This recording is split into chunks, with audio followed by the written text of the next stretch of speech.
नमस्कार दोस्तों, मैं रोहित कुमार आप सभी लोगों का directstudy.com पे बहुत बहुत स्वागत करता हूं। आज के क्लास में हम लोग करने जा रहे हैं, कई सारे चैप्टर करेंगे। जैसे आप चैप्टर देख सकते हैं, पुस्तक एवं लेखक करेंगे। साथ में यदि मैं बात करूं, मैं एक झलक दिखा दूं, उसके बाद मैं क्लास स्टार्ट करूंगा। उसके बाद हम करेंगे महत्वपूर्ण दिवस, वर्ष एवं दशक। आगे अगर चैप्टर की बात करें तो हम लोग करेंगे, आपके आंखों के सामने ये रहा, संयुक्त राष्ट्र संघ एवं अंतर्राष्ट्रीय एवं राष्ट्रीय संगठन। आप देख सकते हैं कितना गंदा मैं कर रखा हूँ। इसके पीछे लॉजिक है, आपको बहुत मजा आएगा पढ़कर। और उसके अलावा हम लोग खेल कूद भी करेंगे। मतलब कई चैप्टर आज के क्लास में करेंगे। समय थोड़ा लगेगा, लंबा क्लास चलेगा, आपको मेरा साथ देना होगा। देखिए, ये राष्ट्रीय घटनाएं हो गया या अंतर्राष्ट्रीय घटना ऑलरेडी मैंने वीडियो बना के अपलोड कर दिया है। अगर आपको वो सारे क्लासेस देखना है तो डिस्क्रिप्शन में लिंक है, जाकर वहाँ से आप प्लेलिस्ट में देख सकते हैं। सारे क्लासेस अपलोड किए जा रहे हैं। आप लोग के ही रिकमेंड पर ये जो बुक है मैं स्टार्ट कर रखा हूँ। आप देख सकते हैं, बहुत बेहतरीन किताब है, बहुत सारे लोग पसंद कर रहे हैं। और इतना बेहतरीन तरीका से, इतना फुल डिटेल में हर एक गलत क्वेश्चन को मैंने सही करा है और हर क्वेश्चन का एनालिसिस करा है, फिर जाके आपके बीच आया हूँ। ज़्यादातर बच्चे के पास ये बुक है लेकिन वो पढ़ नहीं रहे, बिकॉज ऑफ इसमें गलतियाँ बहुत है। लगता है कि गलती याद करके जाएंगे एग्जाम कैसे निकलेगा, तो उसका तोड़ मैंने लाया है। मैं मेहनत कर रहा हूँ, 4-4, 5-5 घंटे में लगातार बैठ के एक एक क्वेश्चन का एनालिसिस करके मैं आपके बीच आया हूँ। 6300 प्लस क्वेश्चन है। बिहार के जितने भी अभी तक एग्जाम में है सारे क्वेश्चन है। जी हाँ, 2023 तक जितने एग्जाम में आए हैं, जैसे आप देख सकते हैं BPSC, TRE, Bihar SSC, Bihar दरोगा, बिहार सिपाही, सामान्य अध्ययन है। इसमें आप देख सकते हैं 2023 तक का ये सारे एग्जाम के क्वेश्चंस है। आप पॉज करके आप पढ़ लीजिए। बिहार एसएससी का कोई भी एग्जाम हो, स्नातक स्तरीय हो, इंटर स्तरीय हो, अमीन, आशुलिपिक एवं अन्य कुछ भी हो, बीपीएससी का बिहार शिक्षक भर्ती हो उसका, बीपीएससी का बिहार दरोगा हो गया, उत्पाद अवर निरीक्षक हो गया, वन निरीक्षक हो गया, जो भी हो गया, CSBC का हो गया, बिहार सिपाही, मद निषेध सिपाही एवं मन, DRDO, कुछ भी मैं बोलूँ ना, वो सारे एग्जाम्स के, बिहार के जितने एग्जाम होते सारे क्वेश्चन इसके अंदर है। तो सोचिए कितना महत्वपूर्ण ये किताब है और मैं इसको कमाल का तरीका से लेकर आया हूँ आपके बीच। तो चलिए, चैनल सब्सक्राइब करिए और बेल आइकन प्रेस कर लीजिए। और इसलिए मैं कह रहा हूँ ताकि मैं जब भी अपलोड करूँ वीडियो आसानी से आप तक पहुँच सकूँ, क्योंकि आगे आपको मैं ये लेसन लेकर आने वाला हूँ, पुरस्कार एवं सम्मान, और आपको पता होना चाहिए भी कितना महत्वपूर्ण है। शुरुआत करेंगे हम लोग 16 लेसन से और हम लोग आगे की तरफ बढ़ते जाएंगे जैसे जैसे मैंने अभी दिखाया उस तरीका के। अंडरस्टैंड? शुरुआत करते हैं। सबसे पहले आपको एक छोटी सी बात पता होना चाहिए, मैं बात कर रहा हूँ पुस्तक एवं लेखक। तो कुछ किताब ऐसे आते हैं जो करंट अफेयर्स के हिसाब से आते हैं, तो वो मैं एक अलग वीडियो शूट करूँगा एग्जाम से कुछ पहले, मतलब इस महीना के लास्ट में, क्योंकि वो भूल जाएंगे बच्चे। कुछ ट्रिक के साथ लाऊंगा और आपको उसी समय याद कराऊंगा। अभी फिलहाल वैसे किताब है जो पहले एग्जाम में आ चुके हैं।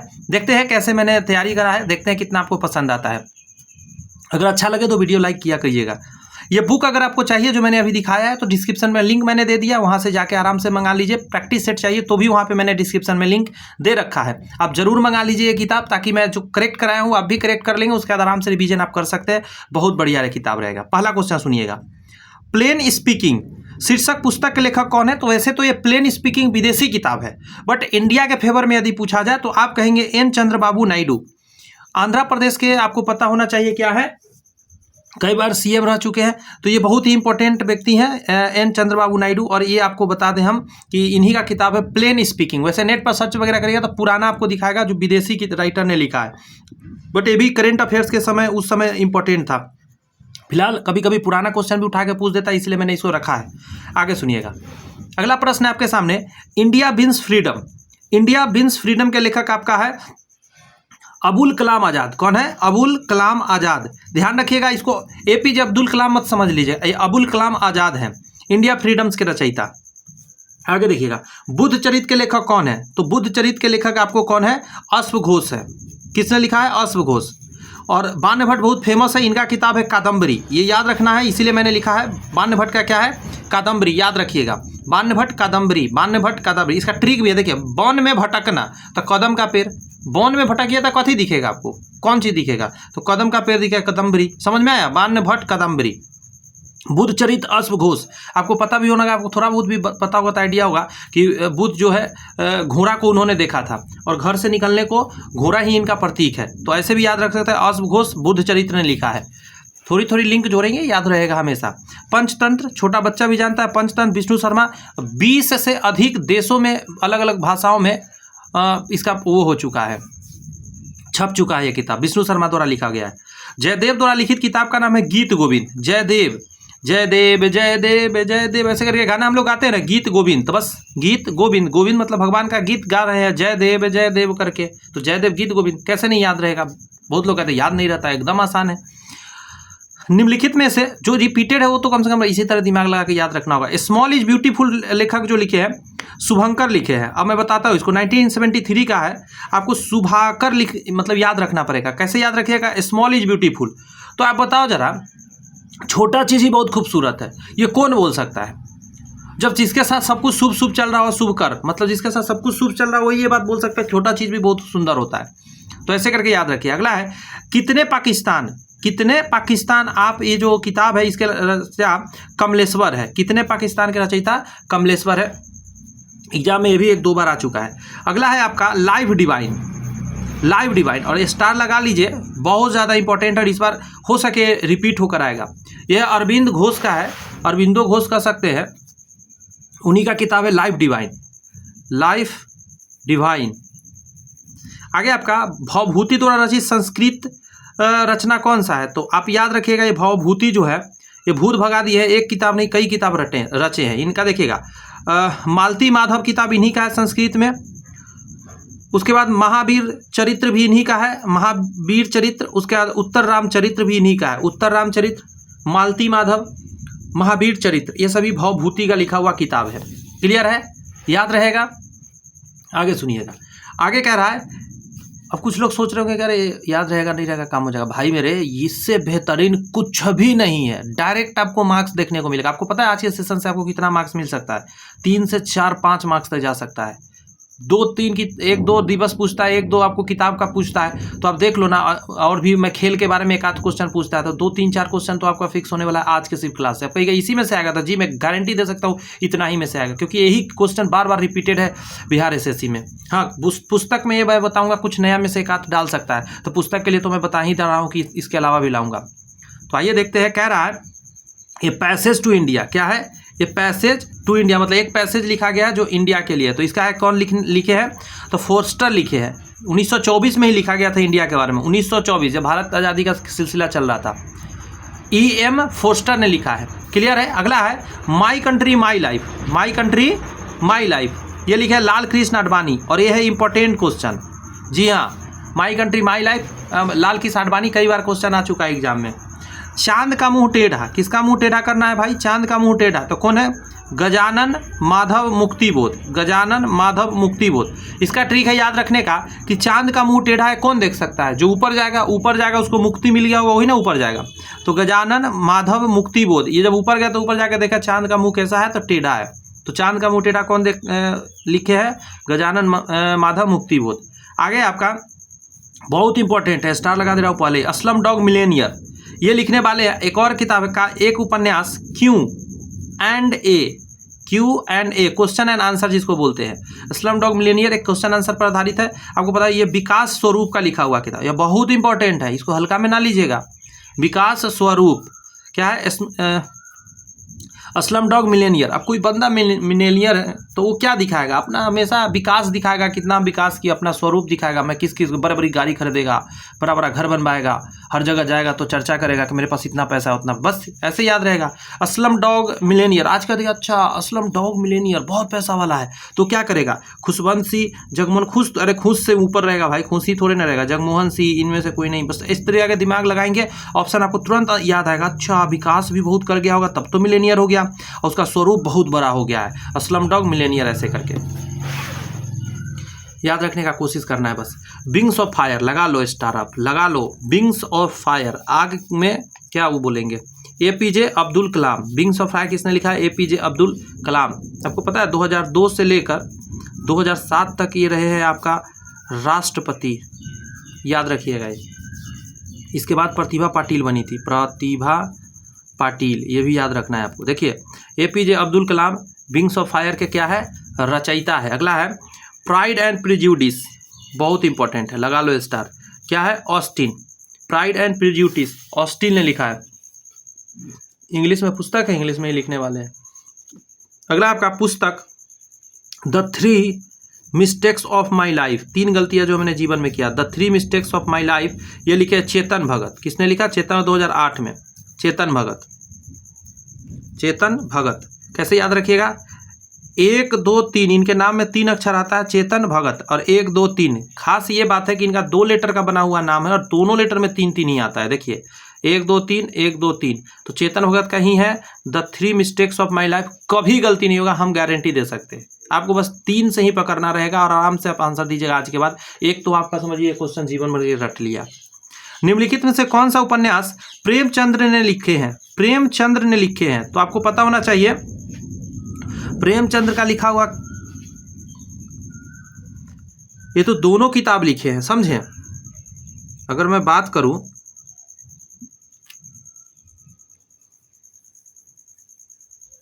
हिंदी और उर्दू दोनों में वो लिखा करते थे, समझे, ये खास बात है। रंगभूमि भी लिखे हैं ये, त्याग पत्र भी लिखे हैं, त्याग पत्र और लोगों का भी लिखा हुआ है, ये दोनों इनके द्वारा लिखा गया प्रेमचंद। आगे कामायनी किनका लिखा हुआ है? जयशंकर प्रसाद। कामायनी पता होना चाहिए, जयशंकर प्रसाद। और मैलांचल फणीश्वरनाथ रेणु, बहुत इंपॉर्टेंट है, फणीश्वरनाथ रेणु बिहार के रहने वाले आई थिंक है, समझे। मैलांचल याद रखिएगा जरा इन चीजों को। आगे प्रश्न में आइए, कह रहा है निम्नलिखित में से कौन सी कृति कौटिल्य की है? तो ये जो किताब आप देख रहे हैं अर्थशास्त्र, समझे, ये कौटिल्य ने लिखा है, कौटिल्य साहब का लिखा हुआ है किताब है। आगे सुनिएगा, अगर हम कादम्बरी की बात करिएगा, कदम का पेड़ कहाँ मिलेगा? वन भट्ट। वन में भटकिएगा तो कदम का पेड़ मिलेगा। रामायण कौन लिखा है? वाल्मीकि लिखे। देखिए एक है रामचरितमानस, समझे, वो तुलसीदास लिखे है। रामचरितमानस तुलसीदास लिखे है, लेकिन ये रामायण है, दोनों में अंतर है, वाल्मीकि जी लिखे हैं। अच्छा एक किताब और है बृहत कथा, ये लिखे है गुराड्डे, गुराड्डे करके नाम है इनका जो लिखे हैं, याद रहेगा। बृहत कथा बहुत इंपॉर्टेंट नहीं है, बट सुने रहेंगे तो अच्छा रहेगा। ये बहुत इंपॉर्टेंट है कादम्बरी, अर्थशास्त्र तो इंपॉर्टेंट था ही। और ये है सत्यार्थ प्रकाश, बहुत बार नाम सुने होंगे। सत्यार्थ प्रकाश के रचयिता है, आपका पहला हो जाएगा दयानंद सरस्वती है। सत्यार्थ प्रकाश कितना है? दयानंद सरस्वती, नाम सुनिएगा, दयानंद सरस्वती, सत्यार्थ प्रकाश। सरस्वती माता का पूजा करते हैं हम लोग, एकदम सत्य का वचन लेते हैं, भाई हम एकदम सत्य ये काम करेंगे, पढ़ाई करेंगे, गलती नहीं करेंगे, भगवान हमको आशीर्वाद दीजिए। तो सरस्वती माता का भी हम जाते हैं तो एकदम सरस्वती माता एकदम दयावान है। और सरस्वती माता के भी हम लोग क्या करते हैं, ऐसा यदि सत्यार्थ प्रकाश मतलब सरस्वती माता के भी समझिए ना, याद करिए। मैं चाह रहा हूँ कि बस याद हो जाए किसी तरह, आगे आप समझ गए होंगे। देखिए राजा राम मोहन राय का कुछ किताब सुनिएगा, एक है कंठो उपनिषद, समझे, केनो उपनिषद। कंठो उपनिषद और केनो उपनिषद करके राजा राम मोहन राय ने किताब लिखा है। और साथ में एक और लिखा है एकेश्वर वादियों के उपहार, एकेश्वर वादियों को उपहार, ये भी किताब है किनका? राजा राम मोहन राय जी का। फिर से सुनिए, एकेश्वर वादियों को उपहार राजा राम मोहन राय जी का है। कंठोपनिषद भी लिखा है इन्होंने और केनो उपनिषद भी लिखा है। आगे है स्वामी विवेकानंद की बात किया, राजयोग, कर्मयोग, भक्ति योग, ज्ञान योग। स्वामी विवेकानंद के किताब का क्या क्या नाम है सुन लीजिएगा, राजयोग, कर्मयोग, भक्ति योग, ज्ञान योग। ज्ञान योग, भक्ति योग, कर्मयोग, राजयोग, राजयोग, कर्मयोग, भक्ति योग, ज्ञान योग, ये सभी किनका है? स्वामी विवेकानंद। बोलते हैं कि नहीं मेरे साथ साथ, बोलते रहिएगा। राजा राम मोहन राय एकेश्वर वादियों को उपहार, उसके बाद कंठोपनिषद, केनो उपनिषद, दयानंद सरस्वती ने क्या लिखा है? सत्यार्थ प्रकाश। ये सारी पुस्तक को याद रखना है। कुछ दोस्त महिम में अगर आपको अच्छा लग रहा है तो शेयर करिएगा, जिनको ये जरूरत हो सकता है एग्जाम में। नवीनतम पुस्तक turning points a journey through challenges, क्या बात है, नया किताब था उस समय का। यहाँ थोड़ी थोड़ी बारिश होने लगी है तो थोड़ा बैकग्राउंड से नॉइज वगैरह जा सकता, उसको इग्नोर करिएगा और ध्यान दीजिए। कह रहा है नवीनतम पुस्तक turning points a journey through challenges, ये पुस्तक है डॉक्टर APJ अब्दुल कलाम का, समझे। क्या है? Turning point a journey through challenges. Turning point कब आता है? A journey through challenges. और पता ही है APJ अब्दुल कलाम के लाइफ में कितना चैलेंजेस आया था, तो इनका किताब हो गया। अच्छा अटल बिहारी वाजपेयी का किताब क्या है? तो मेरे 51 कविताएं, इनकी किताब का नाम है। क्या खोया क्या पाया, इन्हीं का किताब है। अटल बिहारी वाजपेयी का किताब है मेरे 51 कविताएं, क्या खोया क्या पाया, इनकी किताब का नाम है। अगला सुनिएगा, श्री खुशवंत सिंह का किताब है ट्रेन टू पाकिस्तान, और ये बहुत मतलब इम्पोर्टेंट है, ये ट्रेन टू पाकिस्तान, ठीक है। ये किनका है? खुशवंत सिंह का है ये ट्रेन टू पाकिस्तान। आगे कह रहा है कि 3 इडियट्स जो है, 3 इडियट्स किस फिल्म मतलब फिल्म बना था ना, वो किस पर आधारित था? तो 5.1 ये चेतन भगत का किताब था, इसी पर 3 इडियट फिल्म बना था। किस पे? 5.1। आगे ये किस लेखक ने जासूसी पात्र पोइरोट की रचना करी? तो क्रिस्टी आंसर होगा। क्या होगा? क्रिस्टी, याद रखने की बात है। अगला है किस लेखक ने प्रसिद्ध चरित्र जिप्स की रचना की? ये जो परिचित जिप्स लिखने वाले कौन है? तो पीबी वुडहाउस ने लिखा है। पीबी वुडहाउस जी ने लिखा है क्या? एक चरित्र जिसका नाम है जिव।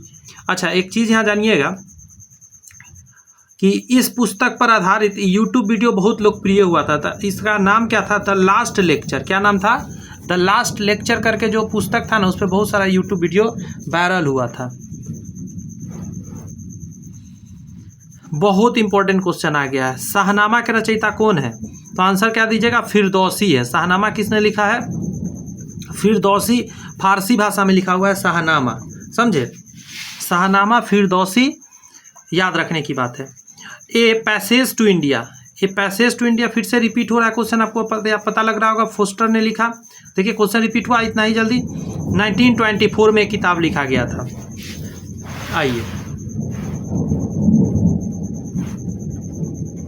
यहाँ पे है फॉल्ट लाइंस किसने लिखा? तो रघुराम राजन जी लिखा है फॉल्ट लाइंस, और ये बहुत इंपॉर्टेंट है। फॉल्ट लाइंस रघुराम राजन ने लिखा है, 2010 के करीब में लिखा है। इनका और भी किताब है, जैसे आई डू व्हाट आई डू, ये भी बहुत फेमस है और कई बार एग्जाम में आया है। रघुराम राजन का किताब है फॉल्ट लाइंस, और आई डू व्हाट आई डू भी इन्होंने ही लिखा है। याद रहेगा ये बातें। एक और है कि द थर्ड आई, इन्हीं का लिखा हुआ है, रघुराम राजन जी का। क्या है? द थर्ड आई। एक है आई डू व्हाट आई डू, उसके बाद है फॉल्ट लाइंस। ये सभी रघुराम राजन का पुस्तक में बता रहा हूँ, आगे सुनिएगा। ये तो मैं इधर बता ही दिया था। इनमें से कौन रामधारी सिंह दिनकर द्वारा रचित किताब है? तो आंसर क्या हो जाएगा? रश्मि रथी। क्या है? रश्मि रथी दिनकर जी का लिखा हुआ है। रश्मि का मतलब भी होता है सुबह, सुबह का प्रकाश को रश्मि बोलते हैं। और दिनकर, दिनकर दिन होना, दिन करना, तो दिन शुरुआत कैसे होता है? रश्मि रथी से होगा। आगे ये मधुशाला की यदि बात करिएगा, हरिवंश राय बच्चन जी का लिखा हुआ है। मधुशाला किसका लिखा हुआ है? हरिवंश राय बच्चन जी का। अमिताभ बच्चन जी के पिताजी है मधुशाला हरिवंश राय बच्चन जी।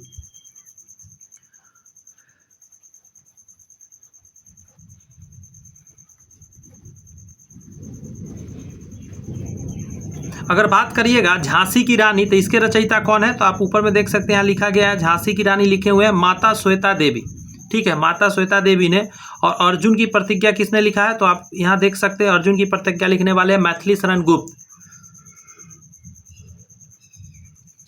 अगर आपसे पूछूं मैं कि अर्जुन की प्रतिज्ञा किसने लिखा, तो मैथिली शरण गुप्त ने लिखा है। मधुशाला किसने? हरिवंश राय बच्चन जी ने। रश्मि रथी किसने? तो दिनकर जी। झांसी की रानी तो माँ श्वेता देवी। क्लियर हो रही है बातें ना? यहाँ फरीश्वर नाथ रेणु, तो आंसर हो जाएगा ये कविता लिखने वाले व्यक्ति थे, फरीश्वर नाथ रेणु। गोदान उपन्यास के लेखक कौन है? गोदान नाम से ही पकड़ लिए होंगे बहुत लोग।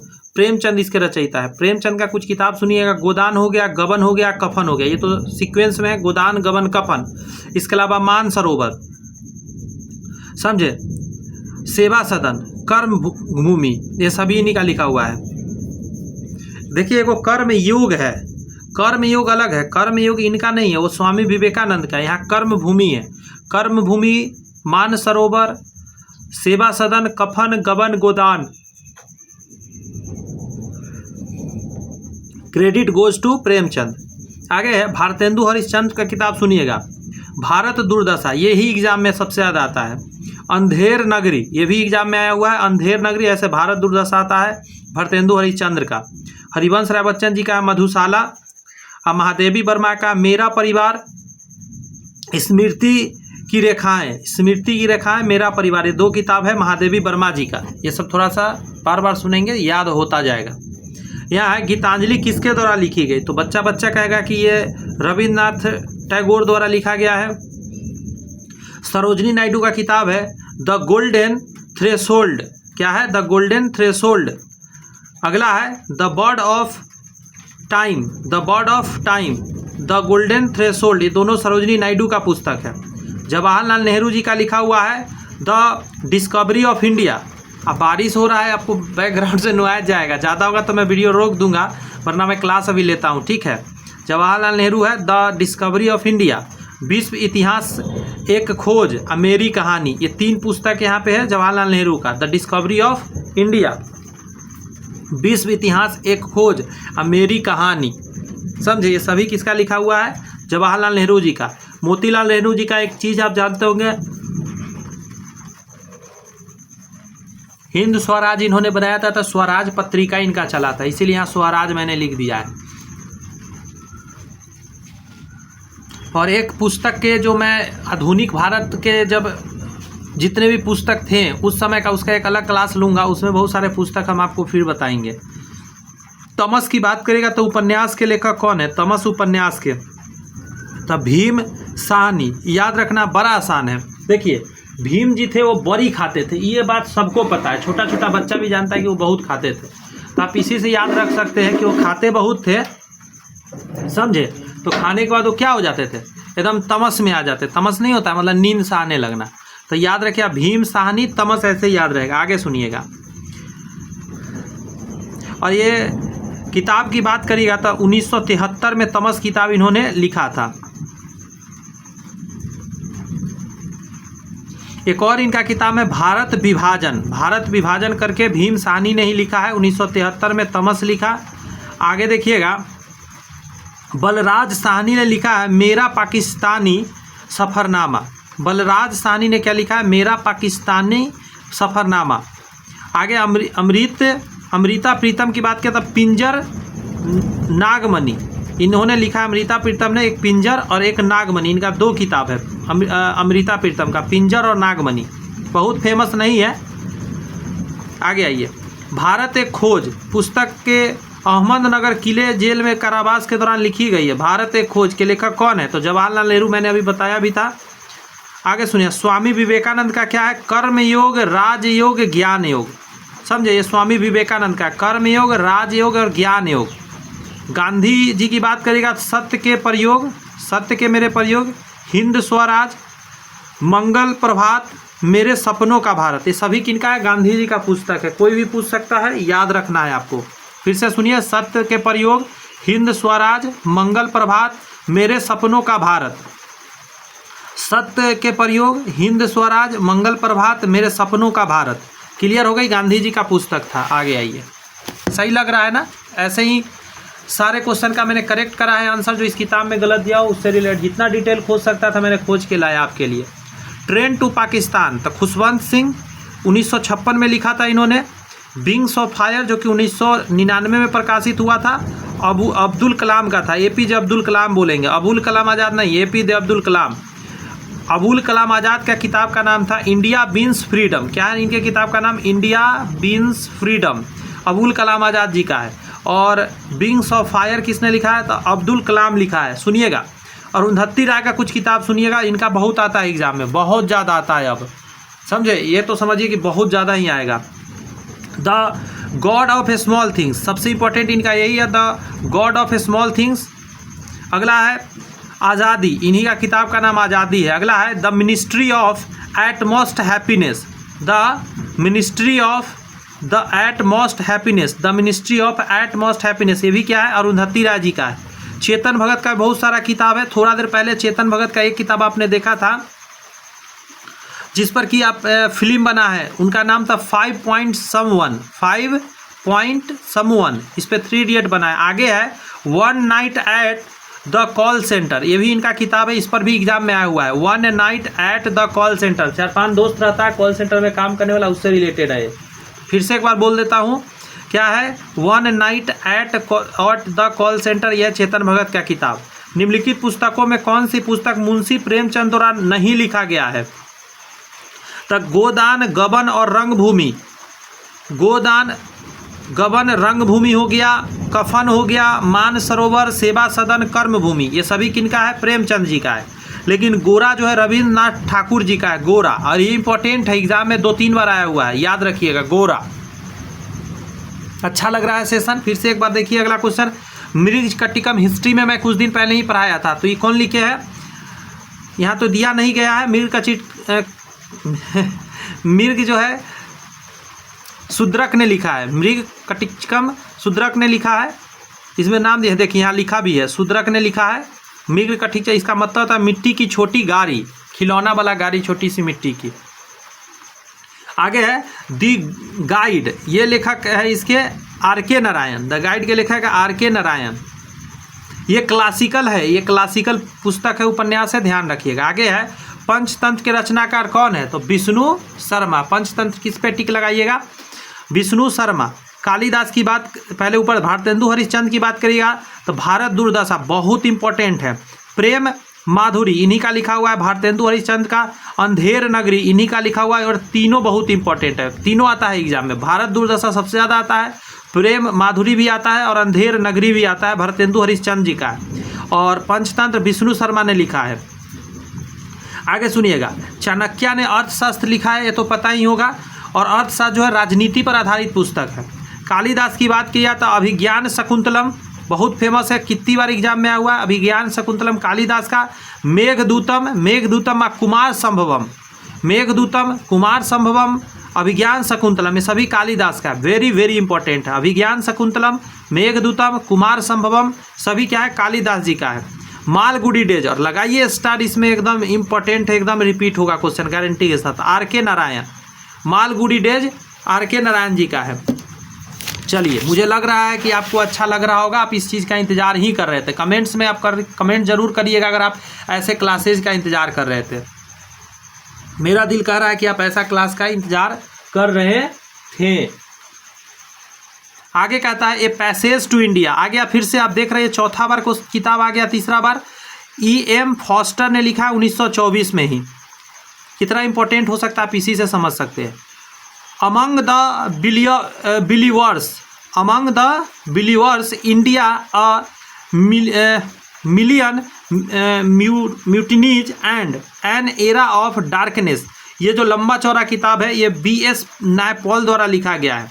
सलमान रश्दी का बुक भी आता है, स्टार लगा देता हूँ। मिडनाइट चिल्ड्रेन इनका किताब है जो आता है एग्जाम में, मिडनाइट चिल्ड्रेन सलमान रश्दी का। आगे सुनिए, among the believers India a million mutinies and an era of darkness, ये पुस्तक लिखी है कौन, B.S. नायपॉल। थोड़ा सा इधर उधर हो गया है मेरे से पढ़ने में, तो आप थोड़ा अच्छे से पढ़ लीजिए इस चीज़ को, लेकिन याद कर लीजिएगा। अब कुछ लोग कमेंट्स कर देते हैं कि सर को तो पढ़ने ही नहीं था। भाई ऐसी बात नहीं है, नौकरी तक पहुंचा हूं, नौकरी लिया हूं, सरकारी नौकरी लेना आप जानते हैं, आप तो तैयारी कर रहे हैं कितना कठिन है। वैसे तो है नहीं कि पढ़ने नहीं आता होगा, एक आध वर्ड होता है तो बोलने में थोड़ा इधर उधर हो नहीं जाता है, बस वही बात है। जैसे मैथमेटिक्स में क्लास लेता हूँ, यानी कि सेट उट बनाते रहता हूँ, तो होता क्या है कि मैं डायरेक्ट आपके सामने सेट बनाता हूँ। एक आध क्वेश्चन में होता है कि मतलब सोचने में टाइम लग जाता है, तो कुछ लोग कमेंट्स कर देते हैं कि सर को नहीं आता। भाई ऐसी बात नहीं है, और मैं भी आदमी हो सके नहीं आए, 2-4 क्वेश्चन ऐसा होता है ना, बहुत क्वेश्चन नहीं आता है। अब ओरिजिनल यूट्यूबर बनूंगा तो सारा का सारा क्या करना है, रट लेना है पहले एक एक बात, और उसके बाद आना है एकदम धरधरा के बना देना है स्मार्ट। बड़े सर तो सारा कुछ जानते हैं, ऐसा होता नहीं। हर एक टीचर को क्या है कि कुछ इधर उधर होता है, आप भी ये चीज़ मान सकते हैं। ऐसा थोड़ी ना हर चीज़ ही याद रहेगा किसी को, कंप्यूटर तो गलती करता है, वही बात है, तो घबराने की जरूरत नहीं है। आगे देखिए, निम्नलिखित पुस्तकों में कौन सी पुस्तक फणीश्वर नाथ रेणु द्वारा रचित है, तो ये किताब का नाम है मैला आंचल, और ये बहुत बार एग्जाम में आया है। राग दरबारी किसने लिखा है, तो इसका नाम है श्रीलाल शुक्ल। राग दरबारी कौन लिखे हैं, श्रीलाल शुक्ल, बुंदा गलती से ऊपर बिंदु पर गया, श्रीलाल शुक्ल है इनका नाम, राग दरबारी।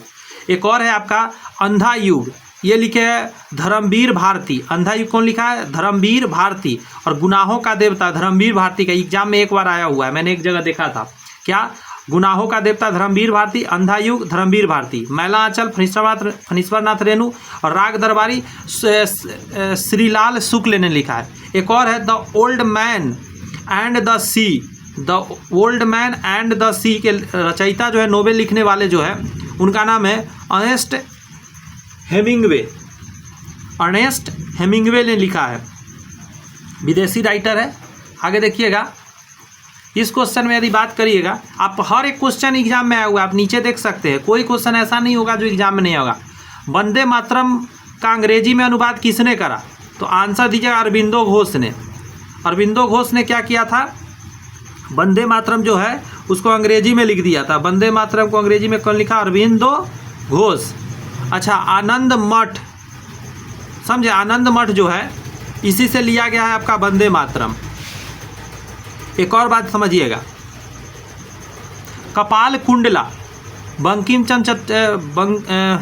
चंद्र का एक आनंद मठ भी है, और इन्हीं का किताब क्या है? कपाल कुंडला।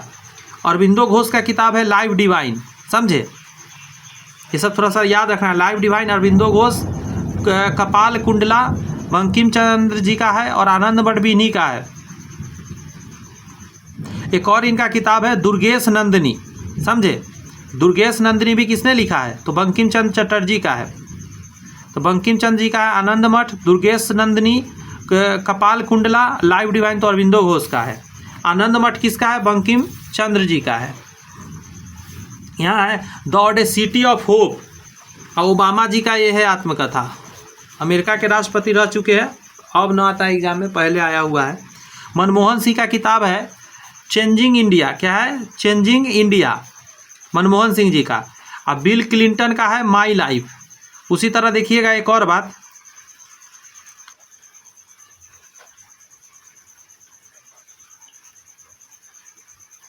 मनमोहन सिंह का ही किताब है जिसका नाम है, आप जानते हैं, the accidental prime minister. Manmohan Singh ने ही लिखा है, the accidental prime minister Manmohan Singh ने। चेंजिंग इंडिया भी मनमोहन सिंह ने।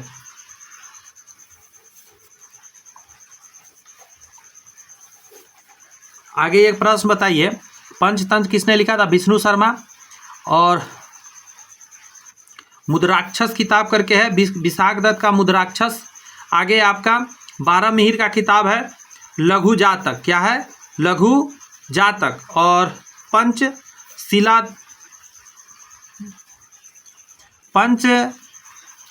सिद्धांतिका, ठीक है, नहीं लिखा हुआ है सही से। पंच सिद्धांतिका जो है लघु जातक, और पंच सिद्धांतिका जो है 12 मिहिर का ही पुस्तक है।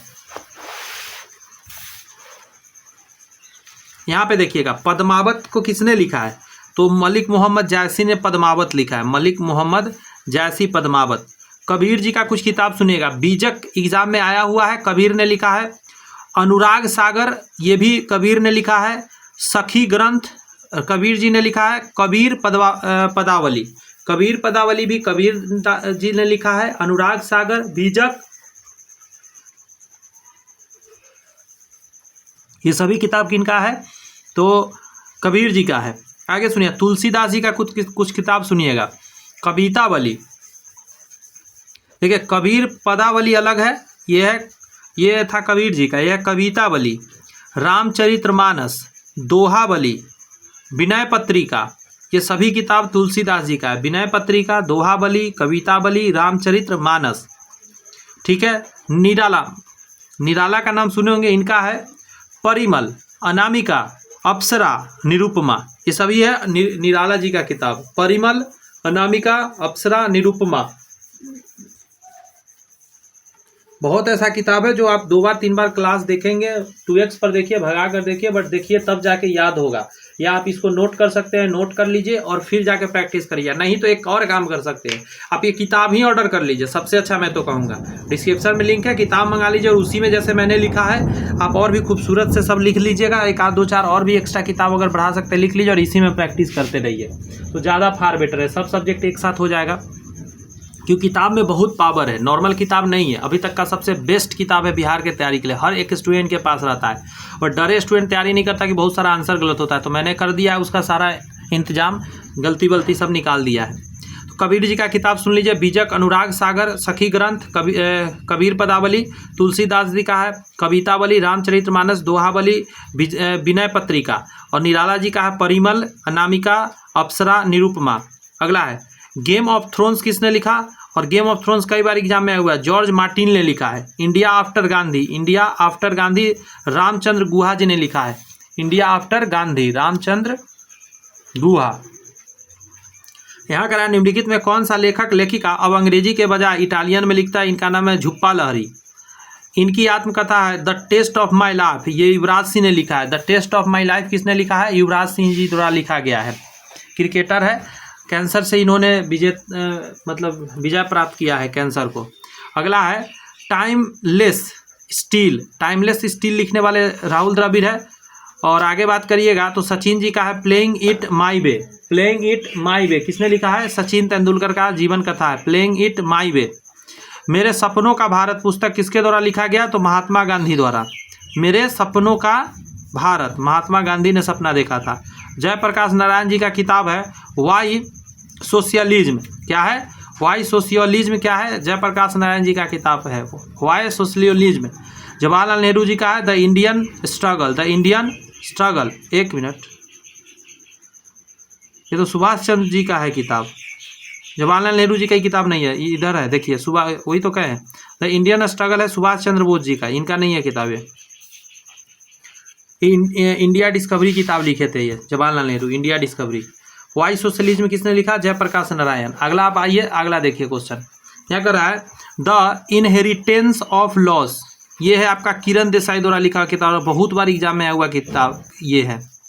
अमिताभ घोष का किताब है the shadow lines. Amitabh Ghosh का क्या है? The shadow lines.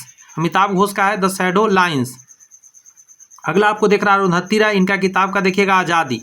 इनके अरुंधति राय का किताब का नाम आज़ादी है। और the God of small things, the God of small things इन्हीं का अरुंधति राय का है। द वाइट टाइगर पुस्तक के लेखक कौन है? तो अरविंद अधिगा, अरविंद अधिगा ने लिखा है द वाइट टाइगर।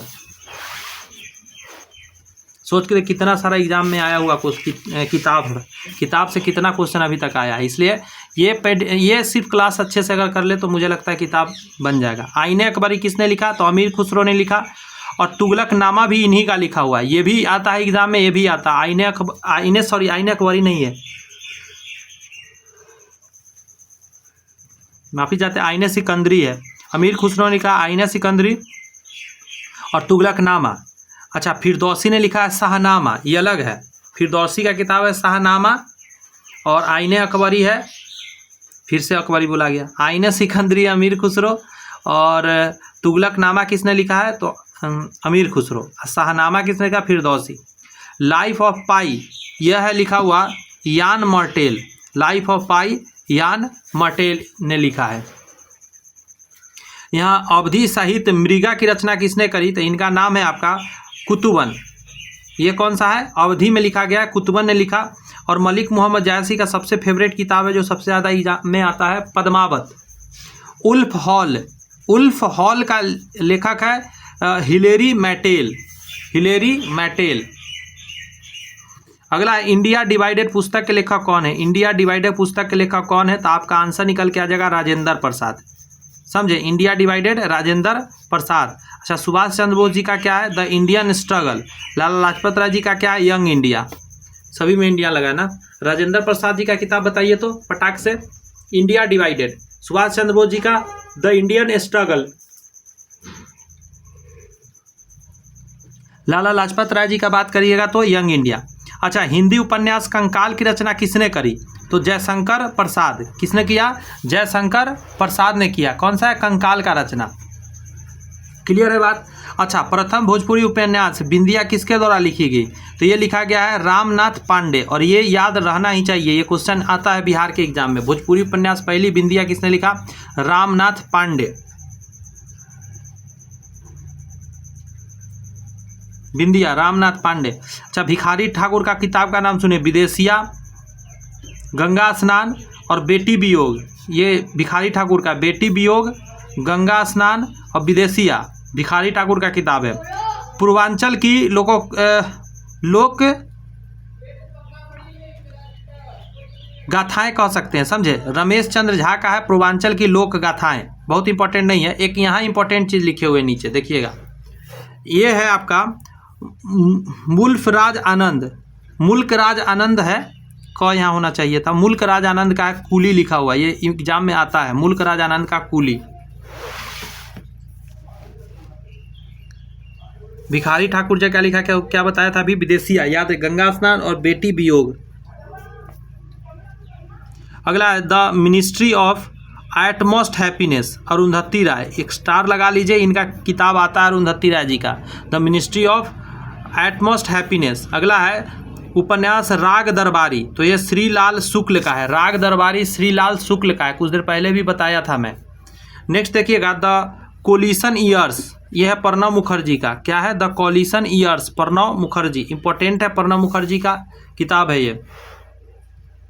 अगला है आपका collection choice and social welfare, Amartya Sen का ये किताब है, अमर्त्य सेन का भी किताब आता है, याद रखिए, collection choice and social welfare. आगे देखेंगे तो कामायनी पुस्तक के रचयिता कौन है, जयशंकर प्रसाद है, अर्थशास्त्र कौटिल्य द्वारा लिखा गया है। यहाँ पे है आपका रामचरितमानस, तो तुलसीदास आंसर जाएगा। वशिष्ठ ने लिखा है योग वशिष्ठ, वशिष्ठ जी का किताब का नाम क्या है, योग वशिष्ठ। आगे वाल्मीकि का रामायण लिखे है और ये संस्कृत भाषा में, ये जानने वाली बात है। और ये देखिए वेद व्यास, एक चीज़ जानिए, ये जो तुलसीदास ने लिखा है रामचरितमानस, ये अवधी भाषा में, अवधी, लेकिन ये वाल्मीकि ने रामायण लिखा है संस्कृत भाषा में है। एक और बात जानिए, वेद व्यास की बात करिएगा तो महाभारत इन्होंने लिखा है, ब्रह्मसूत्र लिखा है और श्रीमद् भागवत लिखा है। श्रीमद् भागवत, ब्रह्मसूत्र, महाभारत, ये वेद व्यास जी द्वारा लिखा गया है, ठीक है, याद रखना है ये सब। नील दर्पण किनका है, दीनबंधु मित्र जी का है नील दर्पण। वंदे मातरम किसने लिखा था, बंकिम चंद्र चटर्जी। ये सब तो कई बार रिपीट हो रहा है, क्वेश्चन देख रहे हैं एग्जाम में। My experiment with the truth, Mahatma Gandhi ji ने लिखा है। अरविंद घोष का किताब क्या है, सावित्री है। और essay on Gita, essay on Gita, essay on Gita भी है इन्हीं का, अरविंद घोष का है। सावित्री भी अरविंद घोष का है। M.K. गांधी जो है इन्होंने लिखा है माई experiment with truth, Mahatma Gandhi. बाल गंगाधर तिलक का है गीता रहस्य, क्या है गीता रहस्य किसका है, बाल गंगाधर तिलक का, और ये बहुत स्टार लगा लीजिए, इंपॉर्टेंट है। विनोबा भावे भी ने किताब लिखा है, गीता प्रवचन लिखा है, विचार पोथी लिखा है, स्वराज शास्त्र भी लिखा है, स्वराज शास्त्र, विचार पोथी, गीता प्रवचन, ये सभी है विनोबा भावे जी का किताब। आगे बात करिएगा तो दास कैपिटल है, और ये है कार्ल मार्क्स का किताब। और एक और चीज़ है, टॉल्स्टॉय ने किताब लिखा है वॉर एंड पीस, ये भी बहुत इंपॉर्टेंट किताब है, वॉर एंड पीस भी एग्जाम में आता है, ये टॉल्स्टॉय का किताब है। गुटेनबर्ग ने बाइबल छापा था, सबसे पहला किताब छपने वाला यही है। रूसो लिखा है द सोशल कॉन्ट्रैक्ट, ये भी इंपॉर्टेंट है, बहुत ज़्यादा। रूसो का the social contract, Das Kapital Karl Marx का, और एंगेल्स इनके साथ था, मिलकर इन्होंने लिखा था। टॉल्स्टॉय ने लिखा था वॉर एंड पीस, गुटेनबर्ग ने बाइबल लिखा है। किस राजनीतिक ने द कोलिशन ईयर्स 1996 और 2012 लिखा है, तो प्रणब मुखर्जी ने लिखा है ये चीज़। अगला है इंडिया आफ्टर गांधी, क्या है India after Gandhi, the history of the world largest democracy, ये है रामचंद्र गुहा का है। India after Gandhi, the history of the world's largest democracy, Ramachandra Guha ji का किताब है और इम्पोर्टेंट है। सही लग रहा होगा सेशन, अगर आप तो कुछ दोस्त महिम में शेयर कर सकते हैं। अब अगर अभी तक सब्सक्राइब नहीं किया तो कर ही लीजिए, अपना परिवार बहुत तेज़ी से बड़ा करने का समय आ गया है। किताब उल हिंद, क्या है किताब उल हिंद किसने लिखा, तो अल बरूनी का है, और ये इतना इंपॉर्टेंट है कि इसके बारे में कहा जा सकता है कि आप 50 स्टार लगा लो। अल बरूनी किताब किताब उल हिंद। अगला है एक और कि अबुल फजल का किताब आ गया जिसका नाम है अकबरनामा। कुछ देर पहले याद है मैंने अमीर खुसरो का किताब था तुगलकनामा, आईने सिकंदरी, क्या था आईने सिकंदरी, तो वो था अमीर खुसरो का, समझे। और यहाँ पे है आपका अबुल फजल का क्या है आईने अकबरी और अकबरनामा, तुगलकनामा और आईने सिकंदरी अमीर खुसरो का है, और अबुल फजल जी का है अकबरनामा और आईने अकबरी, याद रहेगा। और अलबरूनी ने क्या लिखा है किताबुल हिंद। अगला प्रश्न पर आइए। अब यहाँ पे लिखा है पुस्तक I do what I do on reform rhetoric एवं रिजॉल्व, ये रघुराम राजन जी का किताब है, इंपॉर्टेंट है, ये आता है। Panchatantra Vishnu Sharma. Discovery of India, Jawaharlal Nehru jail में बैठ के इन्होंने किया था खोज। हिंद स्वराज, महात्मा गांधी। अगला है आपका लघु सिद्धांत कौमुदी। लघु सिद्धांत कौमुदी जो है वरदराज द्वारा लिखा गया था। सूरदास का है सुरसागर और साहित्य लहरी, साहित्य लहरी सूरसागर सूरदास का है, तुलसीदास का रामचरितमानस और विनय पत्रिका बहुत इंपॉर्टेंट है इनका। पंचतंत्र विष्णु शर्मा, देखिए कितना बार रिपीट होता है। वंदे मातरम बंकिम चंद्र चटर्जी।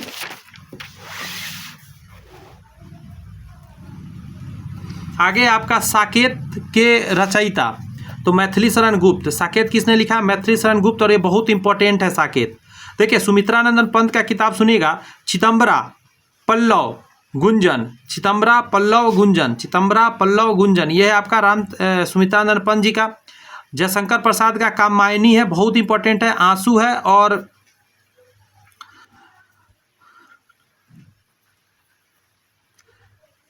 इनका एक झरना किताब था, यहाँ क्या लिखा गया पता नहीं, झरना था किताब, ठीक है। झरना, आंसू और कामायनी, ये सभी जयशंकर प्रसाद जी का है। महादेवी वर्मा का है आपका, एक है चलचित्र,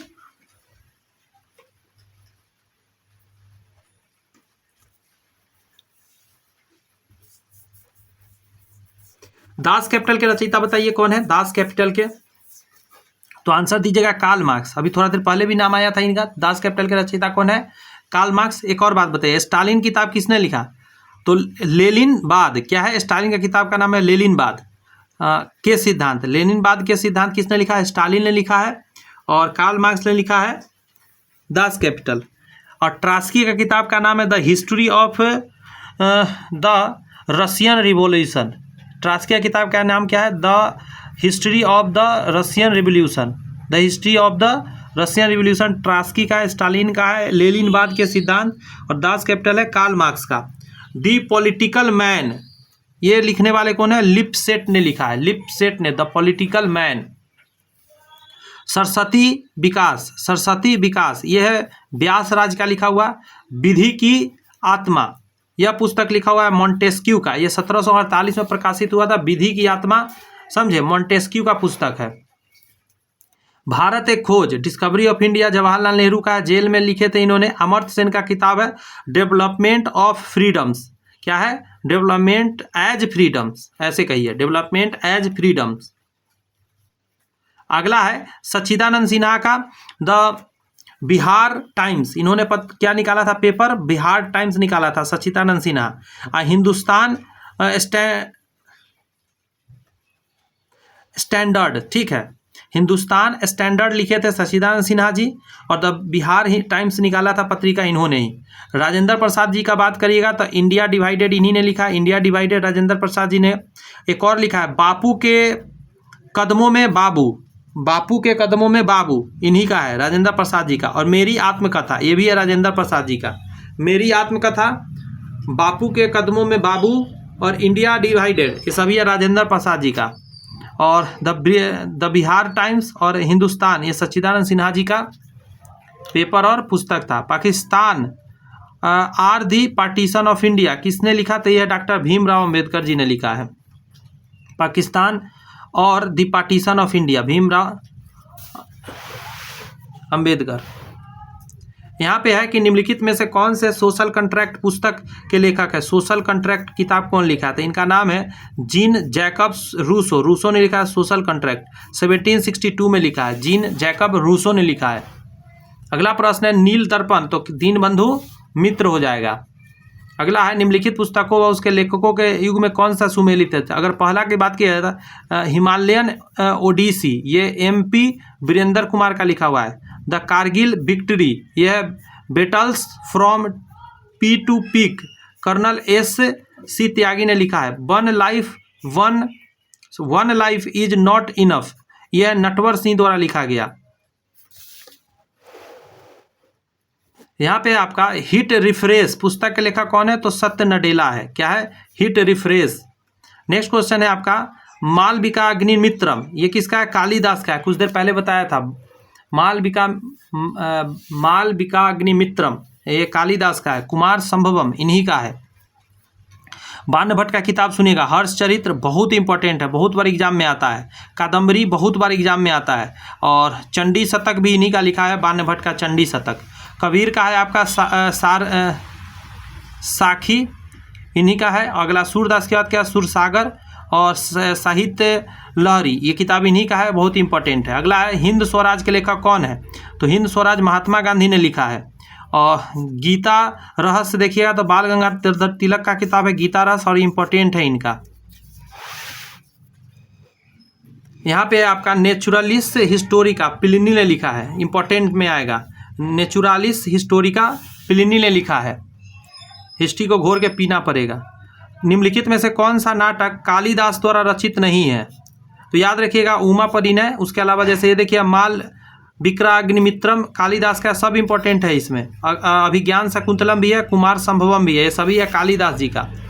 अगला आइए इंडिया विंस फ्रीडम, तो मौलाना अबुल कलाम आज़ाद है, अब्दुल कलाम आज़ाद नहीं, मौलाना अबुल कलाम आज़ाद है, इंडिया विंस फ्रीडम। अगला आगे आई वाला किताब फिर से मुद्राक्षस विशाख दत्त द्वारा लिखा गया किताब है, इंपॉर्टेंट किताब है, इसलिए बार बार रिपीट होता है। वंदे मातरम बंकिम चंद्र चटर्जी हो जाएगा।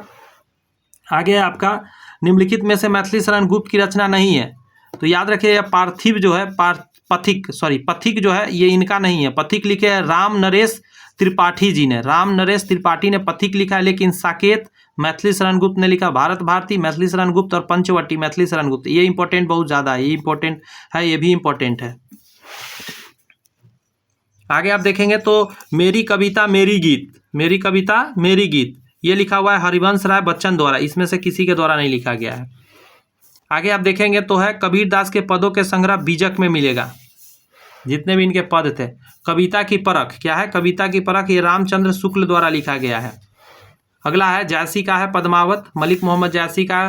ब्रह्म राक्षस की बात किया था गजानन माधव मुक्ति बोध, यह है ब्रह्म राक्षस, तो गजानन माधव मुक्ति बोध है, इनके द्वारा लिखा गया। भक्तमाल की बात करिएगा तो नाभा दास द्वारा लिखा गया, मैंने ये किताब पढ़ा, बड़ी बेहतरीन है, विष्णु भगवान से रिलेटेड है कुछ कहानी। सरोज स्मृति शोक गीत किसने लिखा है, तो सूर्यकांत त्रिपाठी निराला। फाग राग ये गीत किसने लिखा है, तो फाग राग का मेरे पास डाटा नहीं है, आप इसको एक सर्च करके देख लीजिए। मैं एक मिनट देखता हूँ यहाँ पे है क्या। 111 का एक कह रहा है, एक सेकेंड इसका सोल्यूशन से देखना पड़ेगा, रुक जाइए जरा। 111 का बिहार में फाग राग की रचना नवल किशोर सिंह ने की थी। ये पता नहीं यहाँ पे नवल किशोर सिंह दे रहा है, यही होना चाहिए फाग राग नवल किशोर सिंह। अगला देखिएगा कह रहा है मनोविज्ञान का सिद्धांत, कौन सा है, मनोविज्ञान का सिद्धांत, इसका आंसर हो जाएगा जेम्स ने लिखा है। अगला है तोता नामक कहानी किसने लिखा था, रविन्द्रनाथ टैगोर ने लिखा है, तोता रविन्द्रनाथ टैगोर जी का है। The psychology of the child पियाजे का है, जीन पियाजे का लिखा हुआ है, the psychology of the child. अगला है कॉमन सेंस, यह है थॉमस पेन का लिखा हुआ कॉमन सेंस। अगला बात करिएगा तो दिवस के बारे में है, पृथ्वी दिवस कब होता है, तो आप जानते होंगे 22 अप्रैल को पृथ्वी दिवस मनाया जाता है।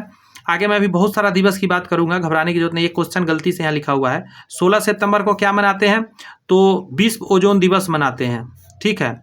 अगर बात करें 21 जून को मनाते हैं तो विश्व योग दिवस मनाते हैं, और 2 मार्च को बात किया तो मतदाता दिवस मनाते हैं, ये बहुत इंपॉर्टेंट है। 2 मार्च को मतदाता दिवस, 21 जून को योग दिवस, 22 अप्रैल को पृथ्वी दिवस, 16 अक्टूबर को विश्व ओजोन दिवस, सारे इंपॉर्टेंट है, याद रखिएगा। द नाइट वॉचमैन उपन्यास लेखक कौन है, तो इनका नाम है लुइस एरड्रिच, लुइस एरड्रिच ऐसे करके इनका नाम है, याद रखना है आपको। अगला प्रश्न है पर्यावरण संरक्षण के बारे में जागरूकता फैलाने के सहायता पुस्तक जो है साइलेंट स्प्रिंग किसने लिखा है, तो रचेल कौसर ने लिखा है। महात्मा गांधी का जीवनी लेखक किसने है, तो इनके जीवन को लिखने वाला जी.डी. तेंदुलकर है, समझे, इन्होंने ही लिखा है। यहाँ पे आपका एन एरा ऑफ डार्कनेस, यह शशि थरूर का किताब और ये बहुत इंपॉर्टेंट है। अगला है आपका क्वेश्चन कि कश्मीर की बेटी डॉक्टर शत्रुघ्न प्रसाद ने लिखा है, कश्मीर की बेटी। अगला आपका सियासत में सदस्यता पुस्तक, ये लिखा गया है विजय कुमार चौधरी द्वारा, ये लेटेस्ट किताब था उस समय का। पुस्तक लोकतंत्र के स्वर, यह है श्री रामनाथ कोविंद द्वारा लिखा गया है, रामनाथ कोविंद द्वारा। लीलाधर जुगारी का बात करिएगा, एक सेकेंड दीजिए मुझे, इसका आंसर देंगे मेरा ईश्वर, लीलाधर जुगारी का मेरा ईश्वर। अगला है साम्यवादी घोषणा पत्र, कार्ल मार्क्स द्वारा लिखा गया, ये बहुत इंपॉर्टेंट है। बस थोड़ा सा इस किताब में और बच गया है, देख लेते हैं, 2 4 5 है, 31 तक है। करा इस 1809 में फारसी में गिफ्ट टू मोनोथिस्ट, ये राम मोहन राय ने लिखा था। अगला आपका पुस्तक हिंद स्वराज, महात्मा गांधी द्वारा है। ये किताब को रहने दीजिए। अगला आप आइए, यहाँ देखिए, Mahatma Gandhi and Bihar, Mahatma Gandhi and Bihar some reminiscences पुस्तक के लेखक कौन है? तो डॉक्टर राजेंद्र प्रसाद है।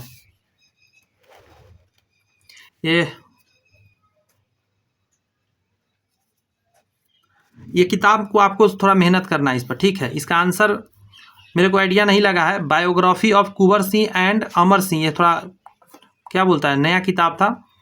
और पुस्तक दी ब्यूटीफुल ट्री, ठीक है। ये दोनों क्वेश्चन को आपको थोड़ा SW में रहेगा, आप सर्च करके कमेंट्स में डाल दीजिएगा कि कौन सा आंसर होगा। तो जिन लोग का भी लास्ट तक पढ़े होंगे उनको पता है, ये दोनों का जवाब आप दे दीजिएगा तो वो लोग भी प्रैक्टिस कर लेंगे वहाँ जाके। चलिए, थैंक यू।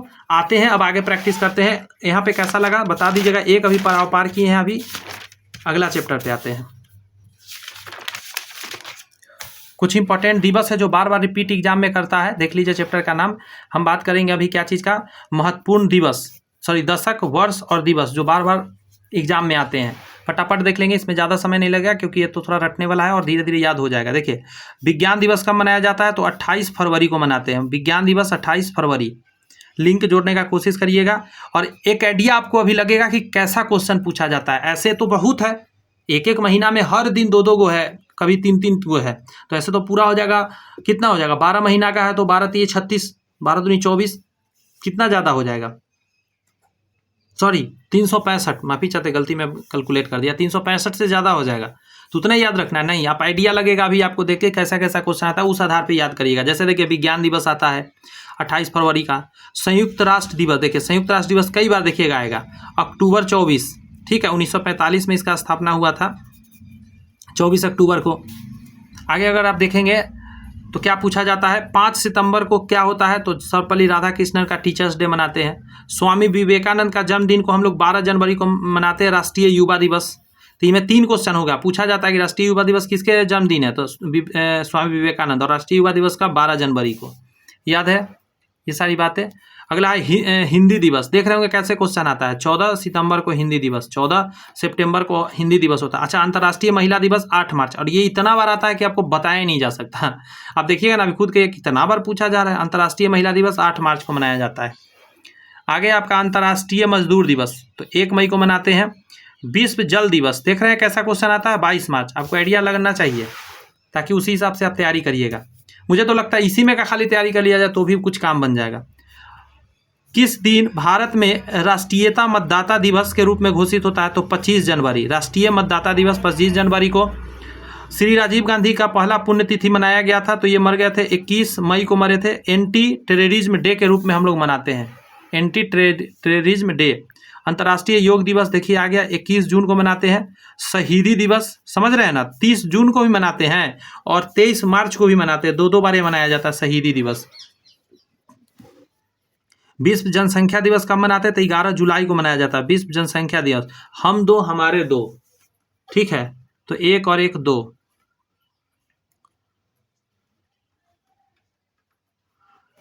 जुलाई से लुगाई याद रखिएगा, हम दो हमारे दो, लुगाई को कह रहा है कि हम दो और हमारे दो करना है, जनसंख्या को नियंत्रित करना है। तो विश्व जनसंख्या दिवस, हम दो हमारे दो, लुगाई। अंतर्राष्ट्रीय महिला दिवस 8 मार्च को मनाया जाता है। अगला विश्व जल दिवस, देख रहे हैं सब रिपीट होने लगा क्वेश्चन, 22 मार्च को मनाया जाता है। अंतर्राष्ट्रीय महिला दिवस 8 मार्च को मनाते हैं। फिर आया राजतरंगिणी के लेखक कल्हण है। राजतरंगिणी के लेखक कौन है? कल्हण है। बहुत इंपॉर्टेंट किताब है, याद रखिएगा, एग्जाम में रिपीट होता है। 20 में कौन सा दिन किसी विख्यात भारतीय के जन्मदिन का समकालिक नहीं है? तो ये जो विज्ञान दिवस है, इसमें 28 फरवरी को सीवी रमन ने क्या किया था? रमन प्रभाव बताया था, इसीलिए 28 फरवरी को इस मनाते हैं हम लोग विज्ञान दिवस। शिक्षा दिवस 5 सितंबर को, बाल दिवस 14 नवंबर को, गांधी जयंती 2 अक्टूबर को। विश्व एड्स दिवस 1 दिसंबर को मनाया जाता है। विश्व एड्स दिवस 1 दिसंबर को मनाया जाता है। विश्व पर्यावरण दिवस, विश्व पर्यावरण दिवस 5 जून को हम लोग मनाते हैं। बहुत बार ये रिपीट हो रहा है, देख रहे हैं क्वेश्चन। अगला है विश्व पर्यावरण दिवस 5 जून को। अगला मानवाधिकार दिवस 10 दिसंबर, बहुत इंपॉर्टेंट है, ये भी बहुत रिपीट होता है। मानवाधिकार दिवस 10 दिसंबर को, 10 दिसंबर को मानव को अधिकार मिला था। विश्व एड्स दिवस आ गया, 1 दिसंबर को फिर से रिपीट हुआ। अंतर्राष्ट्रीय महिला दिवस 8 मार्च फिर से रिपीट हुआ। ये सब क्वेश्चन बार बार रिपीटेड क्वेश्चन है एग्जाम में, इसलिए अच्छे से समझ के जाइए। कह रहा है, अब 2 लाइन लेकर चलते हैं। उपभोक्ता अधिकार दिवस कब मनाया जाता है? तो 15 मार्च को मनाया जाता है। विश्व जल दिवस 22 मार्च को मनाते हैं। राष्ट्रीय उपभोक्ता दिवस कब मनाते हैं? तो 24 दिसंबर। यहाँ देखिएगा, उपभोक्ता अधिकार दिवस तो 15 मार्च और राष्ट्रीय उपभोक्ता दिवस तो 24 दिसंबर, अलग अलग है। और विश्व जल दिवस 22 मार्च। विश्व उपभोक्ता दिवस तो 15 मार्च, राष्ट्रीय उपभोक्ता दिवस तो 24 दिसंबर और विश्व उपभोक्ता दिवस 15 मार्च। उपभोक्ता अधिकार दिवस भी 15 मार्च को ही मनाते हैं। पृथ्वी दिवस तो 22 अप्रैल को पृथ्वी दिवस और 22 मार्च को जल दिवस और साथ में मनाया जाता है बिहार दिवस भी। अगला है भारत के राष्ट्रीय मतदाता दिवस। भारत के राष्ट्रीय मतदाता दिवस हम लोग 25 जनवरी को मनाते हैं, समझे। अगला बिहार दिवस कब मनाया जाता है? तो 22 मार्च को। प्रवासी भारतीय दिवस तो 9 जनवरी को मनाते हैं, गांधी जी के आने की खुशी में। विश्व पृथ्वी दिवस तो 22 अप्रैल को, विश्व पृथ्वी दिवस 22 अप्रैल को। अंतर्राष्ट्रीय साक्षरता दिवस 8 सितंबर को, अंतर्राष्ट्रीय साक्षरता दिवस। विश्व स्वास्थ्य दिवस कब मनाते हैं? 7 अप्रैल को मनाते हैं। अंबेडकर जयंती मनाई जाती है कब? 14 अप्रैल के दिन मनाते हैं हम लोग। आगे है, प्रत्येक वर्ष जैव विविधता का अंतर्राष्ट्रीय दिवस मनाते हैं, 22 मई को मनाते हैं, समझे। विश्व स्वास्थ्य तो बता ही दिए, 7 अप्रैल को मनाया जाता है। आगे देखिए, विश्व स्वास्थ्य दिवस तो कब मनाते हैं? 7 अप्रैल को मनाते हैं। अभी ऊपर इधर भी देखे थे। अगला है आपका राष्ट्रीय मतदाता दिवस कब मनाते हैं? फिर से आ गया, 25 जनवरी को मनाते हैं। आगे है, इस क्वेश्चन को समझिएगा जरा। भारतीय अंतर्राष्ट्रीय खाद्य और कृषि सप्ताह का आयोजन किस माह में किया गया? तो अक्टूबर में 16 तारीख को किया गया। 2025 का मैं डाटा बता रहा हूँ, 2025। यहाँ देखिए, 26 नवंबर जाना जाता है तो राष्ट्रीय विधि दिवस, विधि मतलब कानून की बात कर रहा है। राष्ट्रीय कानून दिवस, विधि दिवस, ये कब है? 26 नवंबर को। मानवाधिकार दिवस 10 दिसंबर को मनाते हैं, मानवाधिकार दिवस। साक्षरता दिवस कब मनाते हैं? 8 सितंबर को मनाते हैं साक्षरता। पर्यावरण दिवस कब मनाते हैं? 5 जून को मनाते हैं। विश्व पर्यावरण दिवस 5 जून को मनाते हैं। साक्षरता दिवस 8 सितंबर को। मानवाधिकार दिवस 10 दिसंबर को। अंतर्राष्ट्रीय शांति दिवस कब मनाते हैं? 21 सितंबर को मनाते हैं। प्रवासी भारतीय तो आपको पता 9 जनवरी। एक और लास्ट में बच गया है, उसको यहाँ देख लीजिए कि अंतर्राष्ट्रीय जैव विविधता दिवस कब मनाते हैं? 2025 का तो 22 मई को मनाया गया। 22 मई को राष्ट्रीय जैव विविधता दिवस मनाया गया और इसका थीम था हम समझौते का हिस्सा है, हम समझौते का हिस्सा। कैसा लगा मुझे ज़रूर बताइएगा।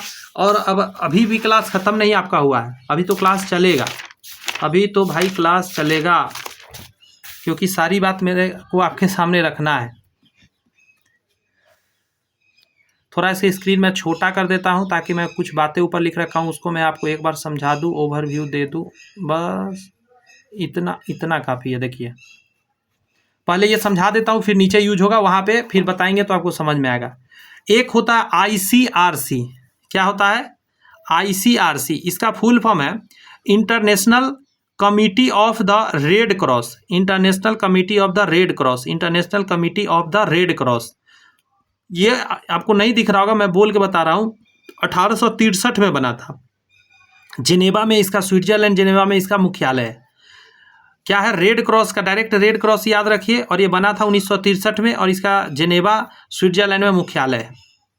अगला FAO यानी food and agriculture organization, food and agriculture organization, Rome Italy में इसका मुख्यालय है, रोम इटली में मुख्यालय है।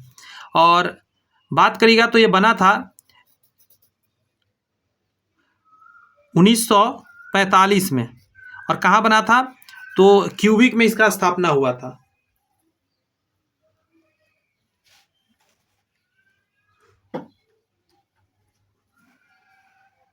फिर से एक बार बता रहा हूँ, FAO जो है कनाडा यूपी में क्यूबिक, कनाडा के क्यूबिक 1945 में बना था। FAO food and agriculture organization, Rome Italy में इसका मुख्यालय है। नेक्स्ट है आपका 1919 में बना था ILO। ILO का फुल फॉर्म अगर आप बात करा जाए तो यह international labour organization, international labour organization, ये जिनेवा स्विट्जरलैंड में इसका मुख्यालय 1919 में बना था। 1919 में, इसका ये पूछा हुआ है कि 1919 में बना था। WHO के बात करिएगा तो वर्ल्ड हेल्थ ऑर्गेनाइजेशन होता है। 7 अप्रैल 1948 को बना था, 7 अप्रैल 1948 को बना था WHO। जिनेवा में स्विट्जरलैंड में इसका क्या है, मुख्यालय है। मुझे लगता है इतनी बात जान के आगे यूज होने वाला, इसलिए मैंने यहाँ पे आपको रूबरू करा दिया। अब आइए एक एक क्वेश्चन को पढ़ते हैं, समझने का प्रयत्न करते हैं। बहुत सारी बातें मैंने इसका लिख दिया, पूरा डिटेल लिखा है, बार बार सुनते सुनते आपको याद अभी हम करा देंगे बहुत सारी बातें। जी हाँ, आपका दिल खुश हो जाएगा आज की क्लास से। देखिए क्या पहला खुश करने वाली बात है यह कि संयुक्त राष्ट्र संघ UNO जो है 24 अक्टूबर 1945 को बना, और ये वही सब संस्थान है जो एग्जाम में आता है। ऐसे तो बहुत सारे हैं, तो हम वहाँ पे उतना रटने से अच्छा है कि यहाँ पे जो बार बार एग्जाम में आए वही रिपीट होते हैं, तो उसी को पढ़ लिया जाए, उसी से आगे पीछे करके क्वेश्चन आता है, तो ये इसलिए इंपॉर्टेंट बहुत ज़्यादा हो जाता है। संयुक्त राष्ट्र संघ UNO का मुख्यालय की बात करिएगा तो न्यूयॉर्क USA में है। कहाँ है, न्यूयॉर्क USA में है। 24 अक्टूबर 1945 को बना था, इसीलिए हम लोग संयुक्त राष्ट्र संघ दिवस कब मनाते हैं, 24 अक्टूबर को मनाते हैं। 1945 में बना था, न्यूयॉर्क USA में। अगला प्रश्न पे आइए। संयुक्त राष्ट्र संघ में सुरक्षा परिषद यानी सिक्योरिटी काउंसिल के अस्थायी सदस्य की संख्या कितनी है, तो अस्थायी सदस्य होता है 5 और अस्थायी सदस्य 10 है। अस्थायी सदस्य 10 है और अस्थायी सदस्य 5 है। कौन कौन अस्थायी सदस्य है, तो चीन है, फ्रांस है, रूस है, USA UK है। अब आपसे कभी कभी पूछ देगा कि इसमें कौन नहीं है, ऐसे करके डाल देगा, 3 इसमें से डालेगा, एक अलग से।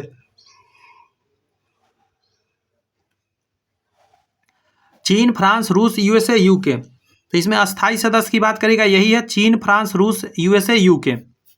इतनी बात याद रखना है। और सिक्योरिटी काउंसिल की बात करिएगा तो ये इसमें 5 अस्थायी है, 10 अस्थायी सदस्य है। अगला आप आइए, बहुत इंपॉर्टेंट है, 50-100 स्टार लगा सकते हैं इसमें। सार्क का 10वां शिखर सम्मेलन कहाँ हुआ, तो 26 से 27 नवंबर 2014 को हुआ है। 26 से 27 नवंबर 2014, इसके बाद हुआ ही नहीं है। होने वाला था पाकिस्तान में लेकिन कैंसिल हो गया, समझे। 2017 में आई थिंक, हाँ 17 या 19 में होने वाला था, पाकिस्तान में जो कैंसिल हो गया। पाकिस्तान जाना नहीं चाहा बहुत लोग, इसीलिए वो कैंसिल कर दिया गया और पाकिस्तान इस पर गुस्सा हो गया कि मेरा कोई आना नहीं चाहता है। सार्क की बात कीजिएगा तो 10वां शिखर सम्मेलन इसका है, 26 से 27 नवंबर 2014 को हुआ था। इसके बाद अभी तक कोई सम्मेलन नहीं हुआ। इसके एक ट्विस्ट है इसमें, समझिए जरा। इसका मुख्यालय काठमांडू नेपाल में, नेपाल की राजधानी काठमांडू में, लेकिन इसका ढाका बांग्लादेश में इसका स्थापना हुआ था। ये याद रखने वाली बात है। ढाका बांग्लादेश में सार्क बना था, लेकिन काठमांडू नेपाल में इसका क्या है, मुख्यालय। 26 से 27 नवंबर 2014 को ये इसका 10वां जो है शिखर सम्मेलन हुआ था, इसके बाद हुआ नहीं है। अच्छा, इसका स्थापना कब हुआ था ये भी जान लीजिए, 8 दिसंबर 1985 को हुआ था। 8 दिसंबर 1985 को। इसमें 10 देश कौन कौन है, यहाँ पे देख लीजिए जरा, मैं बोल देता हूँ एक बार। अफगानिस्तान हो गया, भारत हो गया, पाकिस्तान हो गया, नेपाल है, भूटान है, श्रीलंका है, मालदीव, बांग्लादेश है। इसमें एक चीज याद है, म्यांमार नहीं है, यही फंसाता है। देगा कि सार्क के कौन कौन सदस्य है, एक म्यांमार डाल देगा।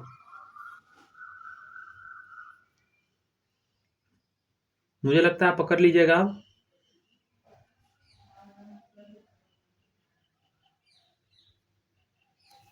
आगे आइए। सतत विकास पर संयुक्त राष्ट्र सम्मेलन 2002 आयोजित कहाँ हुआ था, तो ये जोहान्सबर्ग दक्षिण अफ्रीका में हुआ था। जोहान्सबर्ग दक्षिण अफ्रीका में हुआ था। विश्व खाद्य कार्यक्रम 1961 में इसका स्थापना हुआ था। विश्व खाद्य कार्यक्रम मुख्यालय इसका बात किया था रोम इटली में है। देखिए, जब हम खाना खाते हैं ना, विश्व खाद्य कार्यक्रम, जब खाना खाते हैं तो हमारे शरीर के, इडली खाते हैं, ऐसे याद रखें, जब हम इडली खाते हैं तो हमारा रोम रोम में उसका एनर्जी जाता है। हमारे रोम रोम में क्या होता है, उसका एनर्जी जाता है। तो ऐसे याद रखें, विश्व खाद्य कार्यक्रम 1961 में बना था। और इटली रोम। विश्व कृषि एवं खाद्य संगठन की स्थापना कब हुई, तो ये है 16 अक्टूबर 1945 को। फिर से सुनिए, विश्व कृषि एवं खाद्य संगठन 16 अक्टूबर 1945 को हुआ था। इसमें जो दिया हुआ ये नहीं है सही। 16 अक्टूबर 1945 को विश्व कृषि एवं खाद्य संगठन की स्थापना हुआ था। आगे देखिए, यहाँ करा निम्नलिखित देशों में से कौन सा ओपेक का सदस्य नहीं है, तो ओपेक क्या है, तो तेल उत्पादक देशों का समूह है, जिसमें टोटल 13 देश है अभी ओपेक में, समझे। आगे सुनिएगा, तो 13 देश याद हम लोग को नहीं करना है, बस थोड़ा बहुत पता होना चाहिए, ऐसे याद रहे तो अच्छी बात है। इसमें चीन सदस्य नहीं है, अल्जीरिया है, इंडोनेशिया है, यूएई है, यूनाइटेड अरब अमीरात यूएई को 1960 में ओपेक बना था, समझे, तो समझ गए होंगे। यहाँ देखिए 14वां दक्षिण शिखर सम्मेलन का तो आंसर तो कुछ और होता है इसमें से, बट वो याद करके कोई फायदा नहीं है। तो हम लोग को याद करना है अभी लेटेस्ट वाला, जो कि 5 अक्टूबर 2022 को, सॉरी हाँ, वियना ऑस्ट्रिया में इसको संपन्न हुआ है। कैमा नंबर का? 33वां नंबर का। 33वां नंबर का दक्षेस जो है, अच्छा दक्षेस का मतलब जानते, सार्क को ही बोलते हैं, SARC, सार्क जो है ना, SAA होता है, SAARC, सार्क को ही दक्षेस बोलते हैं हिंदी में, सार्क को, समझ रहे हैं, कंफ्यूज कर देता है ना। 33वां जो है शिखर सम्मेलन की बात करिएगा,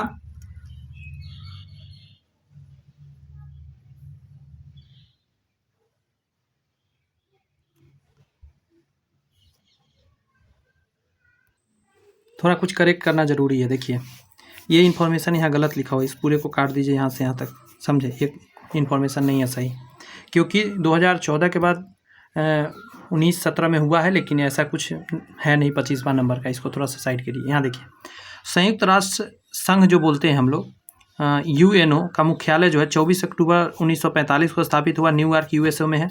अब देख रहे हैं रिपीट हुआ ये क्वेश्चन, निम्नलिखित में कौन सा देश संयुक्त राष्ट्र संघ की सुरक्षा परिषद का स्थायी सदस्य नहीं है? आगे हमने कहा था ऐसा क्वेश्चन आता है, तो USA है, चीन है, फ्रांस है, स्पेन नहीं है, UK यूनाइटेड किंगडम है। 1 2 3 4, फ्रांस हो गया, एक कौन छूट रहा है? USA है, USA, चीन, फ्रांस, UK, रूस छूट रहा है, रूस एक है, एक रूस भी है। आगे आइए, अगला प्रश्न में आप देखेंगे 123 समझौता से संबंधित है, तो परमाणु समझौता से। भारत एवं USA के बीच 2007 में हुआ था परमाणु समझौता। जलवायु परिवर्तन पर समिट कहाँ हाल ही में हुआ है? तो COP28 सबसे लेटेस्ट वाला है, 2003 में UAE में, UAE बोलते हैं, यूनाइटेड अरब अमीरात में हुआ था, COP28 2023 वाला। अगला है आपका UNO, यूनाइटेड नेशन ऑर्गेनाइजेशन के आधिकारिक भाषा है अरबी है, उसमें चीनी है, रूसी है, स्पेनिश है, अंग्रेजी और फ्रेंच है। याद रखना है आपको, 6 भाषा है टोटल, अरबी, चीनी, रूसी, स्पेनिश, अंग्रेजी और फ्रेंच। कोई भी दे देगा और कहेगा इसमें से कौन नहीं है, ऐसा वाला क्वेश्चन बना देगा यहाँ से। अगला है आपका निम्नलिखित में से कौन सा देश एशियान का सदस्य नहीं है? एशियान में 10 सदस्य है टोटल, तो आपको बता दें 8 अगस्त 1967 को एशियान बना था, और एशियान में टोटल 10 सदस्य है। तो बांग्लादेश इसके अंतर नहीं है, ये इसीलिए इंपॉर्टेंट हो जाता है। कौन कौन है उसको जान लीजिए, ब्रुनोई है, कंबोडिया है, इंडोनेशिया है, लाओस है, Laos, Cambodia, Indonesia, Brunei, Malaysia, Myanmar है, फिलीपींस भी हो जाएगा, सिंगापुर हो जाएगा, थाईलैंड है, और वियतनाम है। और इसका एक बात जान लीजिए, अगर पूछा जाए एशियन स्थापना कहाँ किया था, बैंकॉक थाईलैंड में ही एशियन का स्थापना हुआ था, एशियान का। अगला है आपका विश्व आर्थिक फोरम 1971 में बना था, वार्षिक बैठक स्थल दावोस है। ये दावोस कहाँ है? स्विट्जरलैंड में, यहीं पे स्विट्जरलैंड में बैठक होता है इसका। निम्नलिखित में से कौन ब्रिक्स राष्ट्र नहीं है? तो ब्रिटेन ब्रिक्स में नहीं है, ब्राज़ील है, रूस है, चीन है, ब्रिक्स में आपका ब्राज़ील नहीं है। इसमें बहुत सारे अब देश हो गए हैं। 2006 में संघाई मुख्यालय में है, इसका मुख्यालय कहाँ है? संघाई चीन में है। 2006 में ये बना था, ब्रिक्स बना था। उस समय कौन कौन था? ब्राज़ील, रसिया, इंडिया, चाइना। बाद में इसमें साउथ अफ्रीका जोड़ा गया, उसके बाद तो और भी देश संयुक्त हो गए इसमें। अब कह रहा है संयुक्त राष्ट्र महासभा का कार्यालय कहाँ है? तो न्यूयॉर्क USA में। देख रहे हैं क्वेश्चन रिपीट होते जा रहा है। आगे आपका सार्क का स्थापना कब हुआ? तो ये हुआ था 8 दिसंबर 1985 को, समझे। सार्क का स्थापना 8 दिसंबर 1985 को हुआ था। अगला प्रश्न है, थोड़ा नीचे आइए प्रश्न जी, ऊपर नहीं जाइए। G15 का समूह क्या है? तो 1989 में हुआ था, 1989 में हुआ था। जिनेवा स्विट्जरलैंड है, विकासशील देशों का ये सदस्य है G15। आगे है निम्नलिखित में कौन सा US की एजेंसी नहीं है? देखिए गाड़ी कैसा लोग रखे हुए, कितना साउंड करता है। क्या है? ICRC जो है ये आपका UNA की एजेंसी नहीं है। जैसे WHO UNO का एक पार्ट है, FAO है, ILO है, और ऊपर मैंने अभी बताया इन सभी चीज़ का फुल फॉर्म सबसे स्टार्टिंग में ही अभी बताया था। मतलब जब ये चैप्टर स्टार्ट हुआ था संयुक्त राष्ट्र संघ एवं अंतर्राष्ट्रीय राष्ट्रीय संगठन, तो आपको पता होगा ICRC, जिसका फुल फॉर्म ने क्या बताया, international committee of the red cross. समझे, ये रेड क्रॉस जो है 1863 में बना था। अंतर्राष्ट्रीय रेड क्रॉस एजेंसी इसको बोलते हैं, 1863 में बना था। एक और बात जानी कि जिनेवा स्विट्जरलैंड जो है, अरे यार गाड़ी जल्दी लेके जाओ जिनेवा स्विट्जरलैंड में इसका स्थापना हुआ था 1863 में, याद रहेगा। WHO के बारे में भी मैं बताया था, क्या याद करिए, इसका स्थापना 7 अप्रैल 1948 को हुआ था जिनेवा स्विट्जरलैंड में। FAO food and agriculture organization Rome Italy में स्थापना होता है। इसका जो मुख्यालय है आपका क्यूबिक कनाडा में पड़ेगा आपको। 1945 में इसका हुआ था। ILO मतलब होता है इंटरनेशनल लेबर ऑर्गेनाइजेशन, इसका स्थापना 1919 में जिनेवा स्विट्जरलैंड में हुआ था। अगला संयुक्त राष्ट्र संघ का मुख्यालय कहाँ है, तो न्यूयॉर्क USA में है।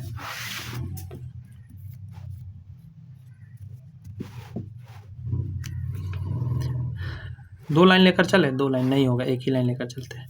UNO का मुख्यालय कहाँ है, तो 24 अक्टूबर 1945 को न्यूयॉर्क USA में बना था। अगला है भारत UN का सदस्य किस वर्ष बना, तो आपको पता है 30 अक्टूबर। ऐसे रख, हाँ ऐसे कर देता हूँ,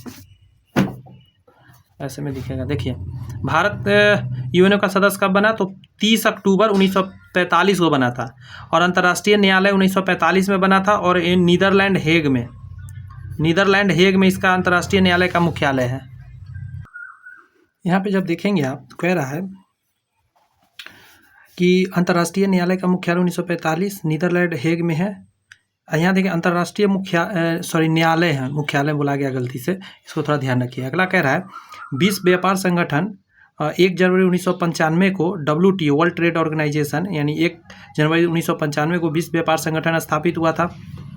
को पहले क्या कहा जाता था, इसको बोला जाता है गैट। क्या नाम था पहले, इसको गैट था, समझे, general agreement on traffic and trade. General agreement on traffic and trade, ये था गैट पहले, और जिनेवा में इसका आपको मिल जाएगा मुख्यालय। आगे अब देखेंगे तो अंतर्राष्ट्रीय न्यायालय के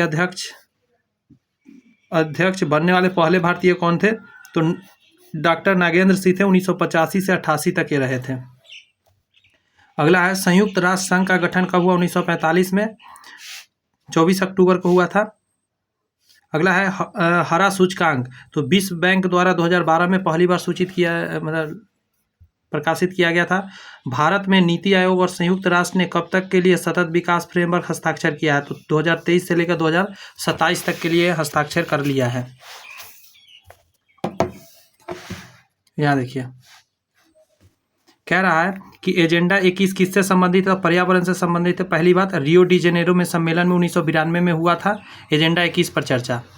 समझ रहे हैं बात। विश्व व्यापार संगठन वर्ल्ड ट्रेड ऑर्गेनाइजेशन का मुख्यालय कहाँ है, जेनेवा में है। और आपसे अगर पूछ दे ये कब बना है, तो 1 जनवरी 1995 को बना है, याद रखना है। अगला है कि सार्क 8 दिसंबर 1985 को बना था। सार्क जो है, ठीक है, का नया सदस्य क्या है, काठमांडू नेपाल, मतलब अफगानिस्तान 2007 में इसका नया सदस्य है, और इसका जो मुख्यालय है वो काठमांडू नेपाल में है आपका मुख्यालय। एक और बात जानिए, सार्क बना था वो यह ढाका में बना था, बांग्लादेश ढाका में बना था, लेकिन मुख्यालय काठमांडू नेपाल में 8 दिसंबर 1985 को बना था। अफगानिस्तान 2007 में सबसे बाद में इसमें शामिल हुआ है। आगे आपका संयुक्त राष्ट्र संघ UNO का मुख्यालय कहाँ है, तो न्यूयॉर्क में है। दक्षेश सार्क की वर्तमान में सदस्य संख्या कितनी है, तो 8 है दक्षेश में टोटल। मैं पहले बता रखा हूँ कितना, इसलिए इस समय नहीं बता रहा हूँ। राष्ट्र संघ के निम्नलिखित उद्देश्यों में से कौन सा सही नहीं है, तो शांति भंग करने वाले देशों की सरकार को बर्खास्त करना इसका काम नहीं है। तो राष्ट्र संघ का काम क्या है, राष्ट्रीय सहयोग को प्रोत्साहित करना इसका काम है, विश्व में शांति सुरक्षा लाना कायम है, और सशस्त्रीकरण के स्पर्धा को अंत करना भी इसी का काम है राष्ट्र संघ का। अगला है इनमें से कौन राष्ट्र संघ का अंग नहीं है, तो विश्व स्वास्थ्य संघ जो है राष्ट्र संघ का नहीं है। सभा हो गया, परिषद हो गया, महासभा, सचिवालय, ये सभी क्या है, राष्ट्र संघ का अंग होता है। संयुक्त राष्ट्र का चार्टर कहाँ तैयार हुआ था, तो ये सैन फ्रांसिस्को में हुआ था। अच्छा लग रहा है सेशन, मुझे पूरा विश्वास है ये सेशन आपको 2, 3, 4 नंबर तो कम से कम दिला के जाएगा। देखिए एक चीज़ समझिएगा, प्रथम पृथ्वी सम्मेलन की बात करिएगा, पृथ्वी सम्मेलन तो ये हुआ था 1992 को हुआ था, ठीक है, ब्राज़ील के रियो डी जेनेरो में। दूसरा अगर पृथ्वी सम्मेलन की बात किया 2012 में रियो डी जेनेरो में हुआ था, ठीक है, नहीं, ये गलत है, ये तीसरा का होगा। तीसरा 2012 में हुआ था, रियो डी जनेरो में हुआ था, लेकिन दूसरा जो हुआ था 2022 को जोहान्सबर्ग दक्षिण अफ्रीका में हुआ था। फिर से सुनिए, पहला वाला हुआ आपका कहाँ, ब्राज़ील में हुआ 1992 में रियो डी जनेरो में। फिर हुआ दूसरा नंबर 2002 में जोहान्सबर्ग दक्षिण अफ्रीका में हुआ। तीसरा फिर हुआ कब, 2012 रियो डी जनेरो में हुआ। इसके बाद नहीं हुआ है, 3 ही है इसका।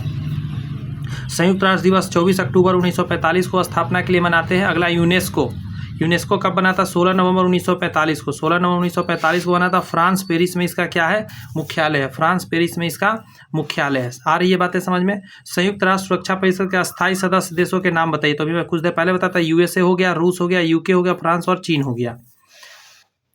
कनाडा इसमें नहीं आता है। संयुक्त राष्ट्र संघ दिवस कब मनाते हैं, 24 अक्टूबर को, क्योंकि 1945 में इसका स्थापना हुआ था। NAFTA के सदस्य की बात करें तो इसको बोलते हैं north African free trade agreement. ये इसका फुल फॉर्म होता है north African free trade agreement. इसमें यूएसए, कनाडा और मेक्सिको सदस्य है। यूएसए, कनाडा, मेक्सिको इसके सदस्य में आते हैं अकाउंट। अगला है यूनेस्को का मुख्यालय कहाँ स्थित है, 16 नवंबर 1945 को बना था। पेरिस फ्रांस में है। पेरिस फ्रांस में है यूनेस्को का मुख्यालय, 16 नवंबर 1945 को बना था। अंतर्राष्ट्रीय न्यायालय जो है ये 1945 में बना था। अंतर्राष्ट्रीय न्यायालय इसका हेग, नीदरलैंड में इसका मुख्यालय स्थित है। आगे कह रहा है भारतीय पुलिस सेवा का अधिकारी जो संयुक्त राष्ट्र का नागरिक पुलिस सलाहकार के रूप में नियुक्त किया 2003 में हुए थे, किरण बेदी थे पहली बार, किरण बेदी। अगला है आपका संयुक्त राष्ट्र संघ की स्थापना 1945 में 24 देखिए मैं बोलते बोलते भूल जाता हूँ, 24 अक्टूबर को होता है। संयुक्त राष्ट्र संघ का मुख्यालय कहाँ है, तो न्यूयॉर्क यूएसए में 1945 में 24 अक्टूबर को बना था। वर्तमान में संयुक्त राष्ट्र संघ के कितने सदस्य हैं, तो 193 है। सबसे लास्ट में दक्षिणी सूडान मिला था, इसमें 14 जुलाई 2011 को सबसे लास्ट में यही शामिल हुआ है।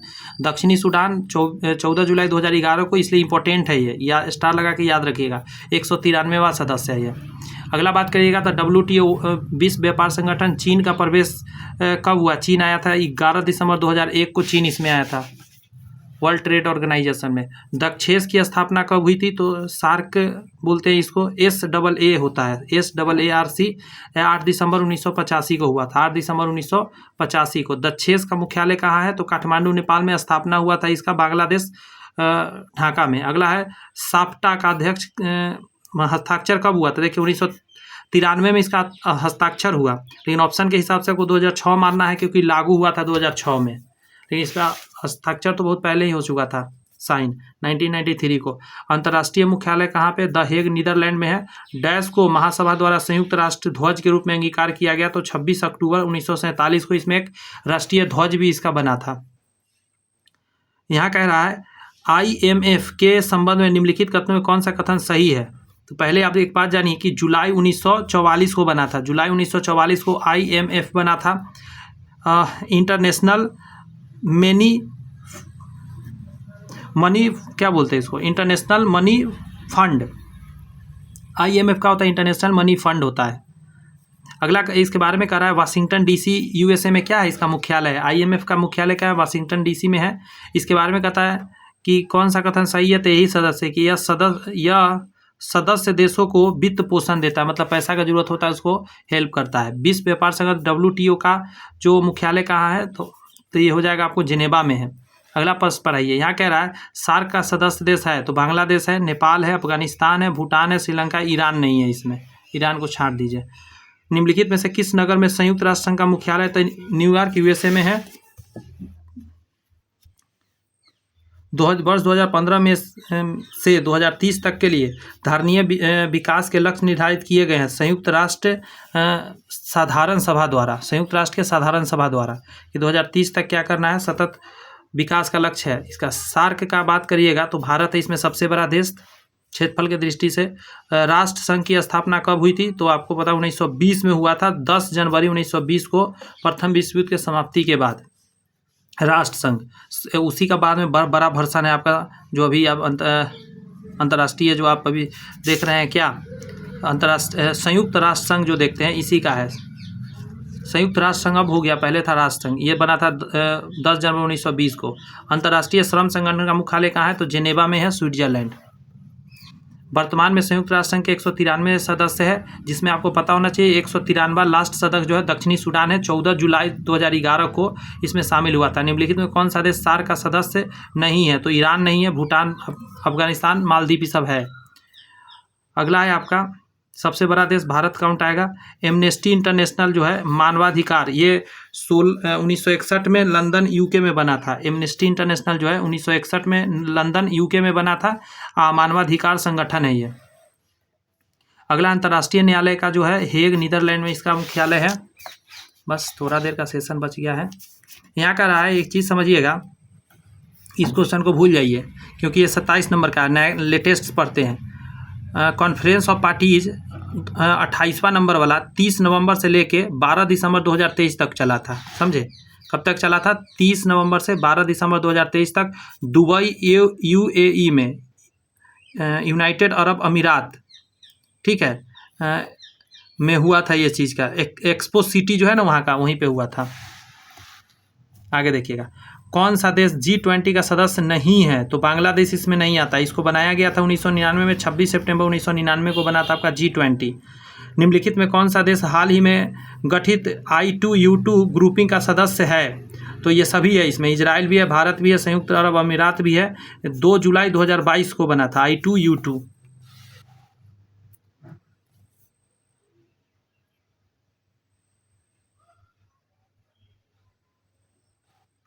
अगला आपका तृतीय भारत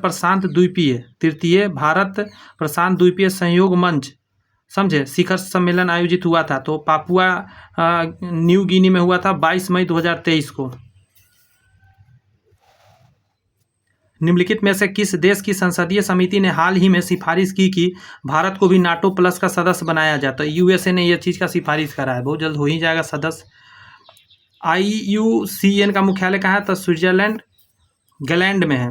गैलैंड करके एक जगह है स्विट्जरलैंड में, वहीं पे आपका IUCN का मुख्यालय। यहाँ पे करा है, निम्नलिखित में कौन सा देश नाटो का सदस्य है? तो नाटो का सदस्य ये सभी है। कथन की बात करा जाए, एक पृथ्वी एक परिवार एक भविष्य किसके साथ संबंधित है? G20 में भारत ने ये रखा हुआ था। क्वाड के संबंध में कौन सा कथन सही है? तो सारे सही है इसमें। इसकी उत्पत्ति 2004 में हुई थी। इसका 4 देशों के बीच समुद्री सहयोग का गठबंधन है। क्वाड के 4 देश है, भारत है, अमेरिका है, जापान है और ऑस्ट्रेलिया है। भारत, अमेरिका, जापान और ऑस्ट्रेलिया, इस सभी बात सही है यहाँ पे। तो यहाँ पे ये चैप्टर भी कंप्लीट होता है। इसका PDF के लिए आप टेलीग्राम ज्वाइन कर लीजिए। टेलीग्राम पे मैं इसके PDF को शेयर कर दूंगा। बस एक टॉपिक लास्ट बच गया है, खेल कूद। मैं इसको कंप्लीट कर देता हूँ क्योंकि मैंने वादा करा था, तो पूरा करना मेरा जिम्मेदारी है, क्योंकि बहुत चीज़ पढ़ना है। ज़्यादा से ज़्यादा एक क्लास में रहेगा तो बहुत अच्छा रहेगा। ये कह रहा है USPGA टूर्नामेंट का अर्हता रखने वाला निम्नलिखित कौन सा प्रथम भारतीय गोल्फ खिलाड़ी हो गए हैं? तो अर्जुन अटवाल 2010 का है। ये फिलहाल नहीं आएगा, ये पुराना क्वेश्चन है। यहाँ से आइडिया लग जाएगा किस किस टाइप के क्वेश्चन आता है, और कुछ क्वेश्चन जो आएगा मैं बताता चलूँगा। इसमें बहुत ऐसा क्वेश्चन है जो नहीं भी आ सकता है, जैसे जो करेंट था उस समय का, पुराना एग्जाम में आया था। DCM ट्रॉफी किस खेल से संबंधित है? तो एकदम में आ सकता है, ये एकदम गारंटी के साथ आ सकता है।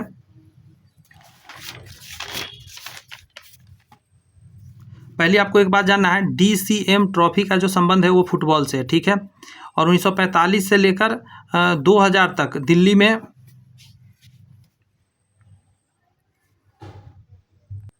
कहने का मतलब एक मिनट, बहुत पहले से चल रहा है। 1945 से शुरू हुआ था, 2000 तक चला था, ठीक है, दिल्ली में माना जाता है।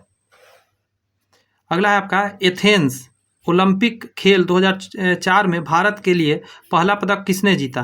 पहला पदक इसलिए इम्पोर्टेंट है, तो मेजर राजवर्धन सिंह राजौरी मतलब राठौर के द्वारा, ठीक है। पहला चूंकि स्वर्ण पदक है, मतलब सॉरी पहला पदक है, इसलिए इम्पोर्टेंट है ये। आगे आपका ग्रैंड स्लैम जीतने वाला पहली भारतीय महिला खिलाड़ी कौन है? ग्रैंड स्लैम जीतने वाली पहली, तो ये कितना इंपॉर्टेंट हो गया आप इसे समझिए। सानिया मिर्जा 2009 में जीती थी ग्रैंड स्लैम। चीन निम्नलिखित में से किस खेल का मेजबानी देश करता है? एशियन गेम्स 2010 का किया था। वर्ष 2012 के ओलंपिक खेलों का आयोजन कहाँ हुआ था? तो ये तो आ नहीं सकता, तो इस चीज़ को फिलहाल आप भूल जाइए। अब आइए नया वाला, 2019, 2020, 2021 टोक्यो। 2024 का बात करिए, वो सब छोड़िए। 2024 में बात करिएगा, पेरिस में हुआ था, समझे। 2024 की बात करें, पेरिस में होता है 26 जुलाई से लेकर 11 अगस्त तक। ये सबसे लेटेस्ट है। पूछ सकता है ना कि ओलंपिक खेल का आयोजन, तो पेरिस में 2024 में हुआ था, 26 जुलाई से 11 अगस्त तक हुआ था। कह रहा है वर्ष 2014 में एशियाई खेलों का आयोजन कहाँ होगा, तो ये पहले का है, तो इसको भूल जाइए, नया देखिए, याद कीजिए। 2023 में हांगझो, चीन के हांगझो शहर है, वहाँ पे हुआ था। चीन के हांगझो शहर में 2023 में हुआ था। एशियाई खेल की बात कर रहे हैं, समझ रहे हैं। लेटेस्ट मैंने कर दिया सारे क्वेश्चन को। अगर वर्ष 2006 का फुटबॉल विश्व कप जीता था, तो वो तो इटली हो जाएगा, लेकिन पुराना तो आएगा नहीं। लेटेस्ट वाला याद कीजिए। 2022 में कतर जो है दोहा की राजधानी में जीता था। कतर जीता था, जो दोहा की, कतर का राजधानी दोहा राजधानी, अरे यार मैं क्या बोल रहा हूँ। 2022 को कतर जीता था, कौन सा फुटबॉल विश्व कप, दोहा इसकी राजधानी है, और मतलब कतर की। आगे आइए। क्रिकेट विश्व कप 2007 में लगातार 4 गेंद पर 4 विकेट लेने वाले गेंदबाज कौन था, तो ये क्वेश्चन लसित मलिंगा था, लेकिन अब तो ऐसा नहीं आ सकता। तो ये क्वेश्चन आता है इस टाइप का, करेंट से आपको आइडिया लग जाना चाहिए। आगे 2023 भारत ऑस्ट्रेलिया के बीच हुआ था वर्ल्ड कप, और भारत हार गया था, ऑस्ट्रेलिया जीत गया था 2023 वाला वर्ल्ड कप। करा कौन सी ग्रैंड स्लैम टेनिस चैंपियनशिप घास के मैदान पर होता है, और ये स्टार लगा लीजिए, इंपॉर्टेंट है ये। विंबलडन जो होता है घास के मैदान पर होता है। आगे आपका है कि यदि किसी खिलाड़ी को FIDE रैंक मिला तो वह कौन सा खेल खेल रहा है, शतरंज खेल रहा है। अंतर्राष्ट्रीय हॉकी मैच का अवधि क्या होता है, 60 मिनट का होता है। 15-15 मिनट का 4 क्वार्टर में खेला जाता है। अगला आपका डेविस कप किससे संबंधित है, लॉन टेनिस से संबंधित है। Davis cup, lawn tennis Davis cup. वह भारतीय टेनिस खिलाड़ी जो कि फिल्म निर्माण हेतु बॉलीवुड से जुड़ा है, उसका नाम है विजय अमृत राज। पहले ये टेनिस खेला करते थे। अगला है लव। लव निम्नलिखित किस खेल से संबंधित है, टेनिस से संबंधित है लव। इस टाइप के आ सकता है कि एक टेनिस खिलाड़ी के बारे में बताइए कुछ कुछ। अगला है ओलंपिक खेलों में किस खेल के लिए जो है किस खेल के लिए बारकर कप दिया जाता है। बारकर कप दिया जाता है मुक्केबाजी के लिए। प्रथम ओलंपिक खेल कहाँ हुआ था, बहुत इंपॉर्टेंट है, स्टार लगा लीजिए। यूनान में हुआ था, एथेंस में। 1896 में हुआ था, 1896 में यूनान एथेंस में। आगे आपका इस महान खिलाड़ी ने एक ओलंपिक खेल में संपूर्ण 18 अंक प्राप्त कर लिया था, तो ये जो था उसका नाम था कोमानेसी, कनाडा का था। मॉन्ट्रियल 1976 की बात है। अभिनव बिंद्रा ने ओलंपिक में स्वर्ण पदक जीता था, तो 2008 बीजिंग में शूटिंग में जीता था। 2008 बीजिंग शूटिंग में जीता था अभिनव बिंद्रा, इसलिए इंपॉर्टेंट हो जाता है ये।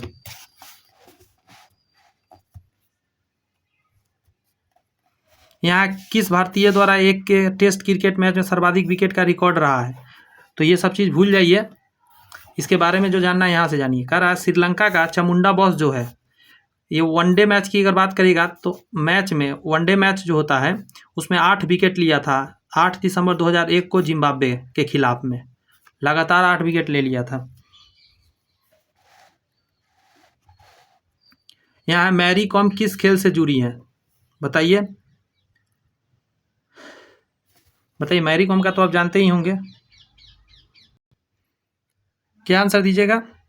मैरी कॉम अगर बात करिएगा तो ये है आपका बॉक्सिंग से संबंधित। ग्रीन पार्क कानपुर किस खेल से लिए संबंधित है, तो क्रिकेट के लिए है ग्रीन पार्क कानपुर संबंधित, ठीक है। आगे देखिए, कह रहा है जीव मिल्खा सिंह का खेल से संबंधित है, तो आंसर क्या दीजिएगा, गोल्फ से संबंधित है ये। 2006 राष्ट्रमंडल खेलों की मेजबानी किस देश ने करा था, तो ये पुराना डाटा फिर भी मार दे रहा हूँ, ऑस्ट्रेलिया था, याद रखने वाली बात। 2014 में, थोड़ा ऊपर करके दिखाता हूँ, 2014 में एशियाई खेलों का मेजबानी कौन सा देश करेगा, तो ये पुराना डाटा है, समझे, तो इसको छोड़ दीजिए, पता चल जाए आपको कि ऐसा आता है क्वेश्चन। आगे बढ़िए, कह रहा आगामी ओलंपिक खेल दिख रहा है 2016 का मेजबानी, तो इस तरह का क्वेश्चन आता है, कौन करेगा नहीं करेगा। ध्यानचंद ट्रॉफी किस खेल से संबंधित है, बता सकते हैं क्या। ध्यानचंद बहुत आसान है, जी हाँ, हॉकी से संबंधित है। ध्यानचंद किससे संबंधित होंगे, हॉकी से संबंधित होंगे। आगे कह रहा है कि सिली पॉइंट किस खेल से संबंधित है, तो सिली पॉइंट किस खेल में होता है, तो क्रिकेट में होता है। यहाँ है टेस्ट क्रिकेट में सर्वाधिक 5 दोहरे शतक लगाने वाले भारतीय, तो वीरेंद्र सहवाग, सचिन तेंदुलकर, ये सभी हैं। तो पहला सबसे पहले राहुल द्रविड़ मान लीजिए, विराट कोहली भी लगा रखा है। आगे है 2012 लंदन ओलंपिक में भारत ने कुल 6 पदक जीता था, निम्नलिखित खिलाड़ी में से किसने इस पदक में योगदान नहीं दिया था। तो ये क्वेश्चन को छोड़ दीजिए, ये पुराना है डाटा। कह रहा है विलम्बडन 2012, तो ये पुराना छोड़ दीजिए। 2023 बात करिएगा।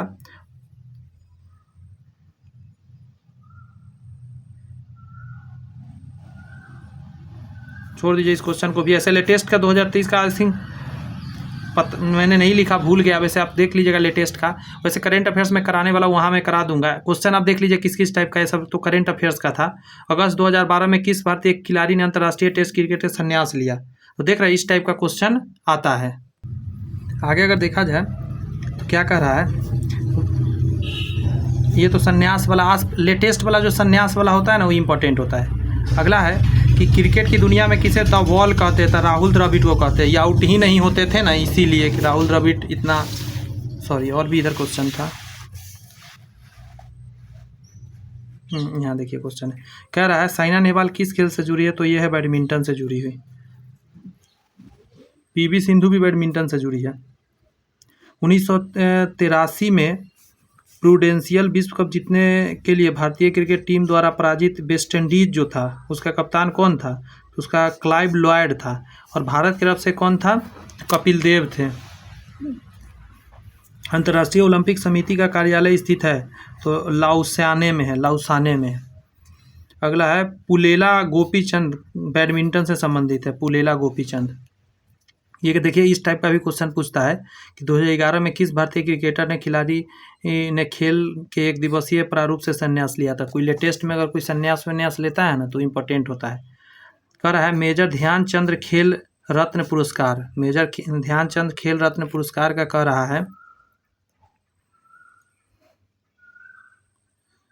ये जो है राजीव गांधी खेल रत्न पुरस्कार है ना, इसका नाम बदल दिया गया है। ठीक है, इसका लेटेस्ट डाटा तो नहीं है मेरे पास, लेकिन मैं बता दूं इसका नाम बदल दिया गया है। अगला कह रहा है सचिन तेंदुलकर की अंतिम टेस्ट मैच प्रारंभ किसके हुआ, मुंबई में हुआ था। भारत का राष्ट्रीय खेल हॉकी है। समझ में आ रहा होगा किस किस टाइप का क्वेश्चन पूछा जाता है। फालतू चीज़ पढ़ने से अच्छा है कि इसी पैटर्न पे पढ़ना चाहिए। इनमें से कौन खिलाड़ी एथलीट नहीं है। तो जैसे मिल्खा सिंह एथलीट है, पीटी उषा एथलीट है, ये दौड़ से संबंधित है, ये दौड़ से संबंधित है। अगला है नॉर्मन गिलबर्ट पिटचार्ड, ये सभी क्या है, दौड़ से संबंधित है। लेकिन लिएंडर पेस जो है ये टेनिस से संबंधित थे। टेनिस खिलाड़ी राफेल नडाल किस देश के, तो स्पेन के, और बहुत इंपॉर्टेंट है नडाल के बारे में। अगला है डुरंड कप किससे है, तो फुटबॉल से संबंधित है, बहुत इंपॉर्टेंट है, रिपीटेड क्वेश्चन है। मिल्खा सिंह 1960 में ओलंपिक में डैश मीटर में, तो 400 मीटर में चौथा स्थान प्राप्त करा था। खेल की ज़मीन जहाँ क्रिकेट खेला जाता है, तो खेल की ज़मीन जहाँ क्रिकेट खेला जाता है इसको क्या कहते हैं, इसको पिच कहते हैं, लेकिन ग्राउंड बोलते हैं। पूरा जहाँ क्रिकेट खेला जाता है पूछा जाए, ये नहीं बोला जाए कि पूरे को बोला जाता है, ग्राउंड बोलते हैं। फील्ड नहीं मारिएगा, समझे, फील्ड नहीं माना जाता है, मैदान आंसर होगा। पूरा का बात करेगा तो मैदान, और खेल की ज़मीन जिस जगह पे खेला जा रहा है तो उसको पिच बोलते हैं, लेकिन पूरा जहाँ खेला जाता है ग्राउंड, मैदान बोलते हैं उसको। बहुत लोग फील्ड मार देता है, लेकिन नहीं, फील्ड में फुटबॉल होता है। माउंट एवरेस्ट पर चढ़ने वाली सबसे कम उम्र की 19 साल की महिला इनमें से कौन है। तो आंसर क्या दीजिएगा, डिकी डोलमा। आगे है आपका कि ओलंपिक और विश्व टूर्नामेंट के लिए बास्केटबॉल कोर्ट का आयाम कितना होता है, तो 28 मीटर बाई 15 मीटर होता है, 28 मीटर बाई 15 मीटर होता है।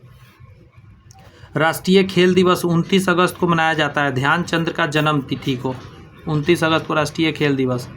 अगला करा 24वां जो हुआ था शीतकालिक ओलंपिक खेल, तो ये हुआ था 2022 में, चीन बीजिंग में हुआ था। 2022 का चीन बीजिंग में 24वां आपका शीतकालिक ओलंपिक खेल हुआ था। लेटेस्ट वाला बता रहा हूँ, इसको भूल जाइए। अच्छा, डुरंड कप किस खेल से, फुटबॉल से संबंधित है, इंपॉर्टेंट है। साइना नेहवाल किससे संबंधित हो, बैडमिंटन खेलती है साइना नेहवाल। आगे है किन्नन स्टेडियम किस शहर में अवस्थित है? तो जमशेदपुर झारखंड में अवस्थित है ये किन्नन स्टेडियम। अगला है टाइगर वुड किस खेल से संबंधित था? गोल्फ से टाइगर वुड। किसका उपनाम द बॉल है? तो द्रविड़ साहब का है। आईपीएल क्रिकेट का आरंभ 2008 में हुआ था। पहला आईपीएल शायद केकेआर जीता था। दीपा कर्माकर किस खेल से संबंधित है? व्यायाम विद्या जिम्नास्टिक से संबंधित है। ध्यानचंद किस खेल से संबंधित खिलाड़ी थे? तो ये थे आपका हॉकी खेलते थे मेजर ध्यानचंद।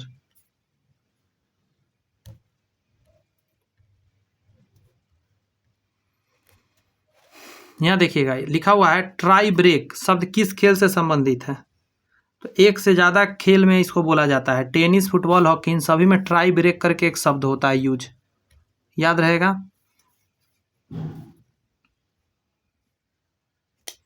ऐसे दिया जाता है कि फुटबॉल और हॉकी से है, लेकिन इसका संबंध टेनिस में भी होता है टाई ब्रेक का। नेताजी सुभाष चंद्र बोस राष्ट्रीय खेल कहाँ पे है? तो पटियाला में है, पंजाब। अगला क्वेश्चन है आपके सामने, जसपाल राणा का संबंध किससे है? निशानेबाजी से है। WWE के भागीदार द ग्रेट खली का पूरा नाम, ये बहुत इंपॉर्टेंट है, दिलीप सिंह राणा है उनका नाम, बहुत लोग जानते भी नहीं द ग्रेट खली का नाम। अगला वेलिंगटन कप का संबंध किस खेल से है? ये मेरे को नहीं पता चल पाया, आप बताइएगा मेरे को कि वेलिंगटन कप का खेल किस से संबंधित है। क्या ये हॉकी से संबंधित है? बताइएगा तो मेरे को।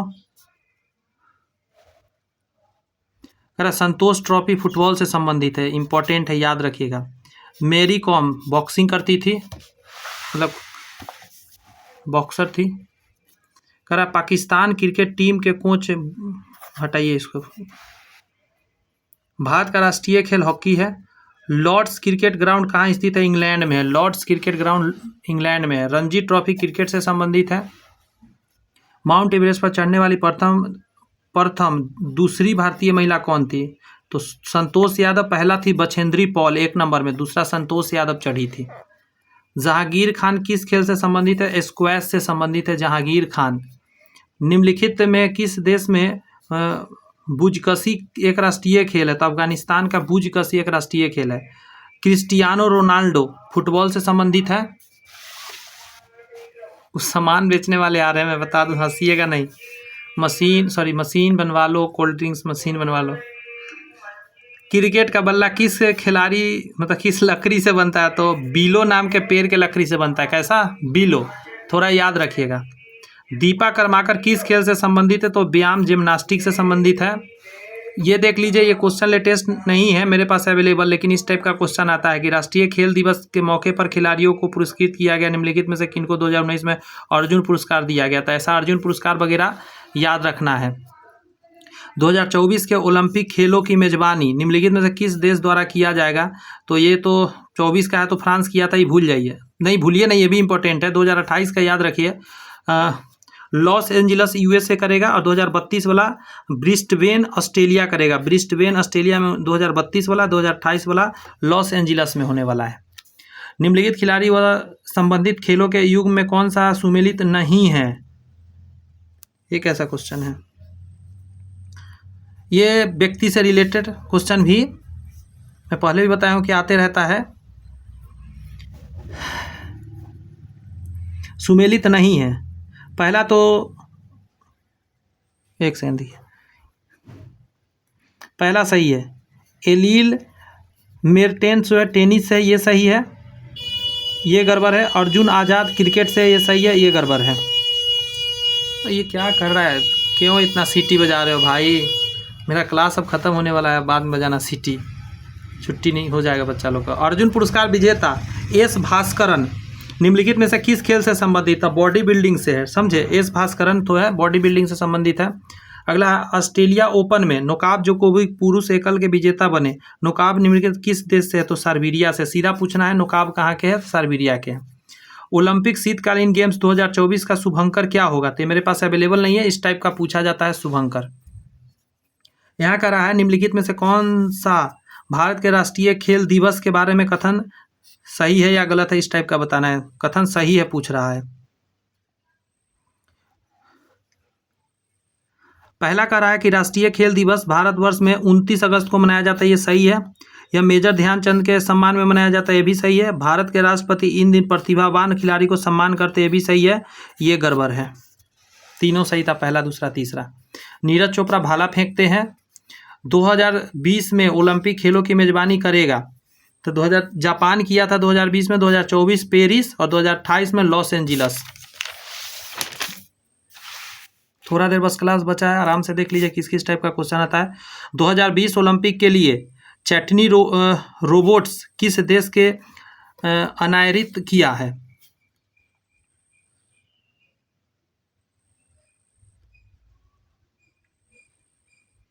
जापान ने करा था, ये पुराना डाटा है, एग्जाम में नहीं आएगा।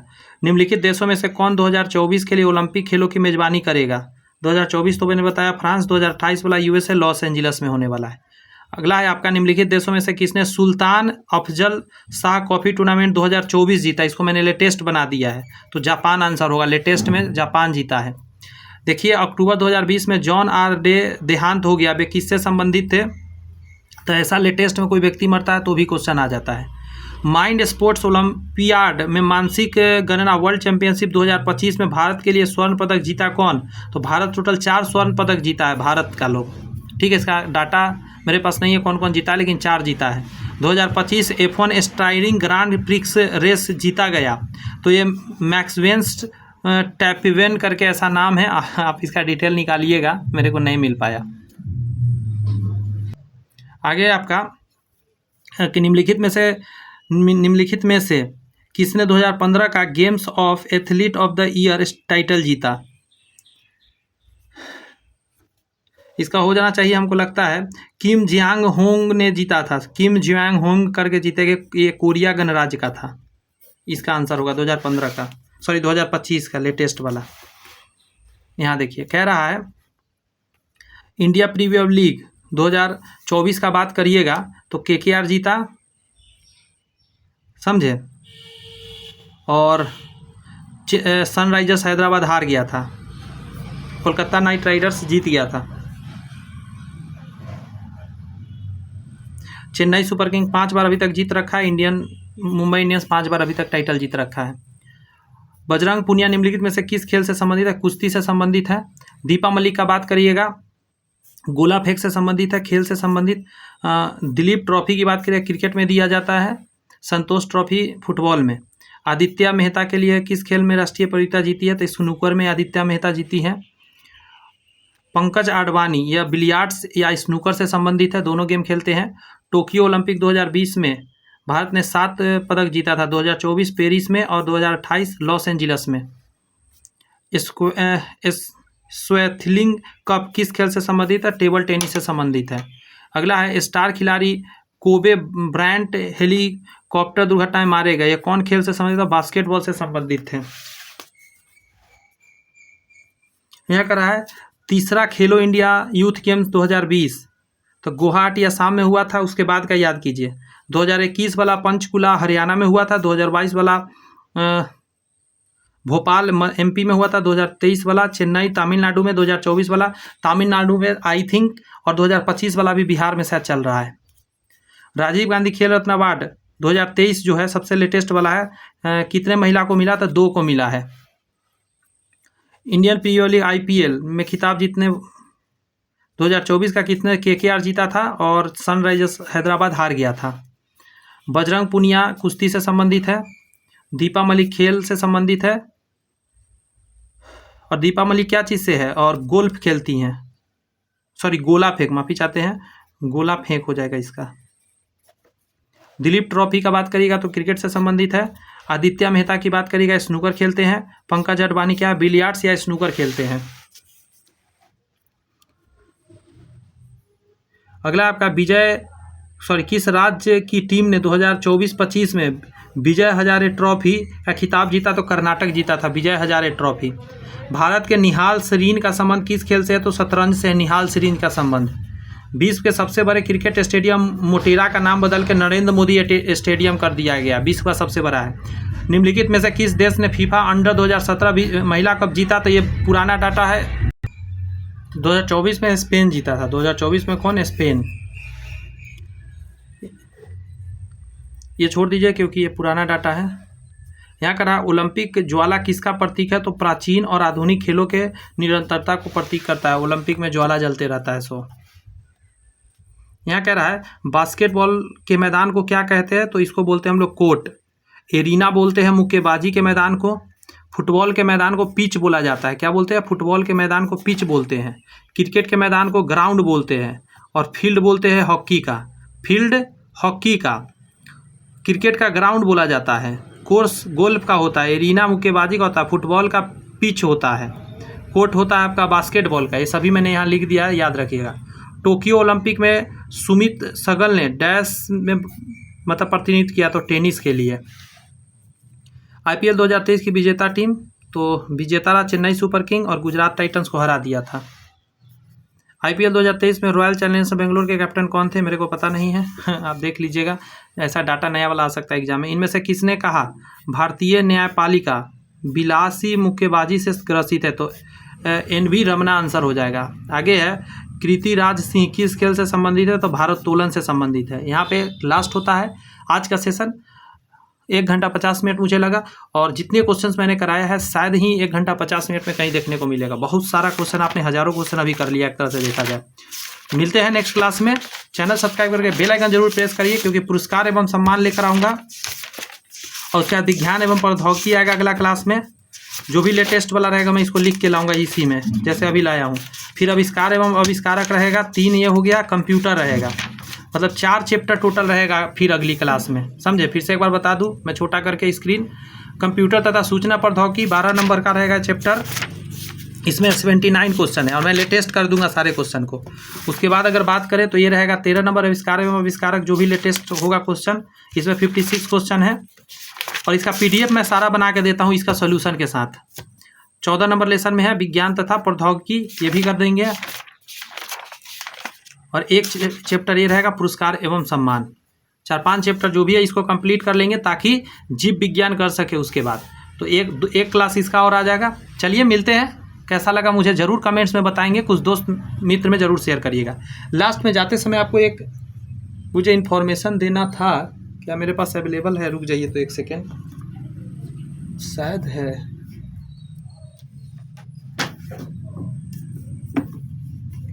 एक सेकेंड दीजिएगा मुझे।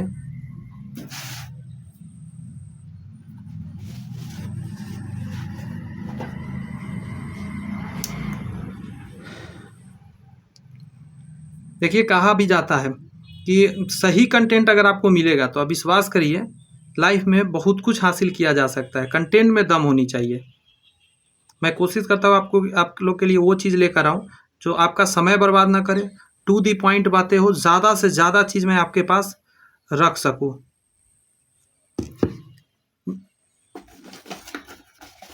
ध्यान दीजिएगा मैं क्या बताने वाला हूँ।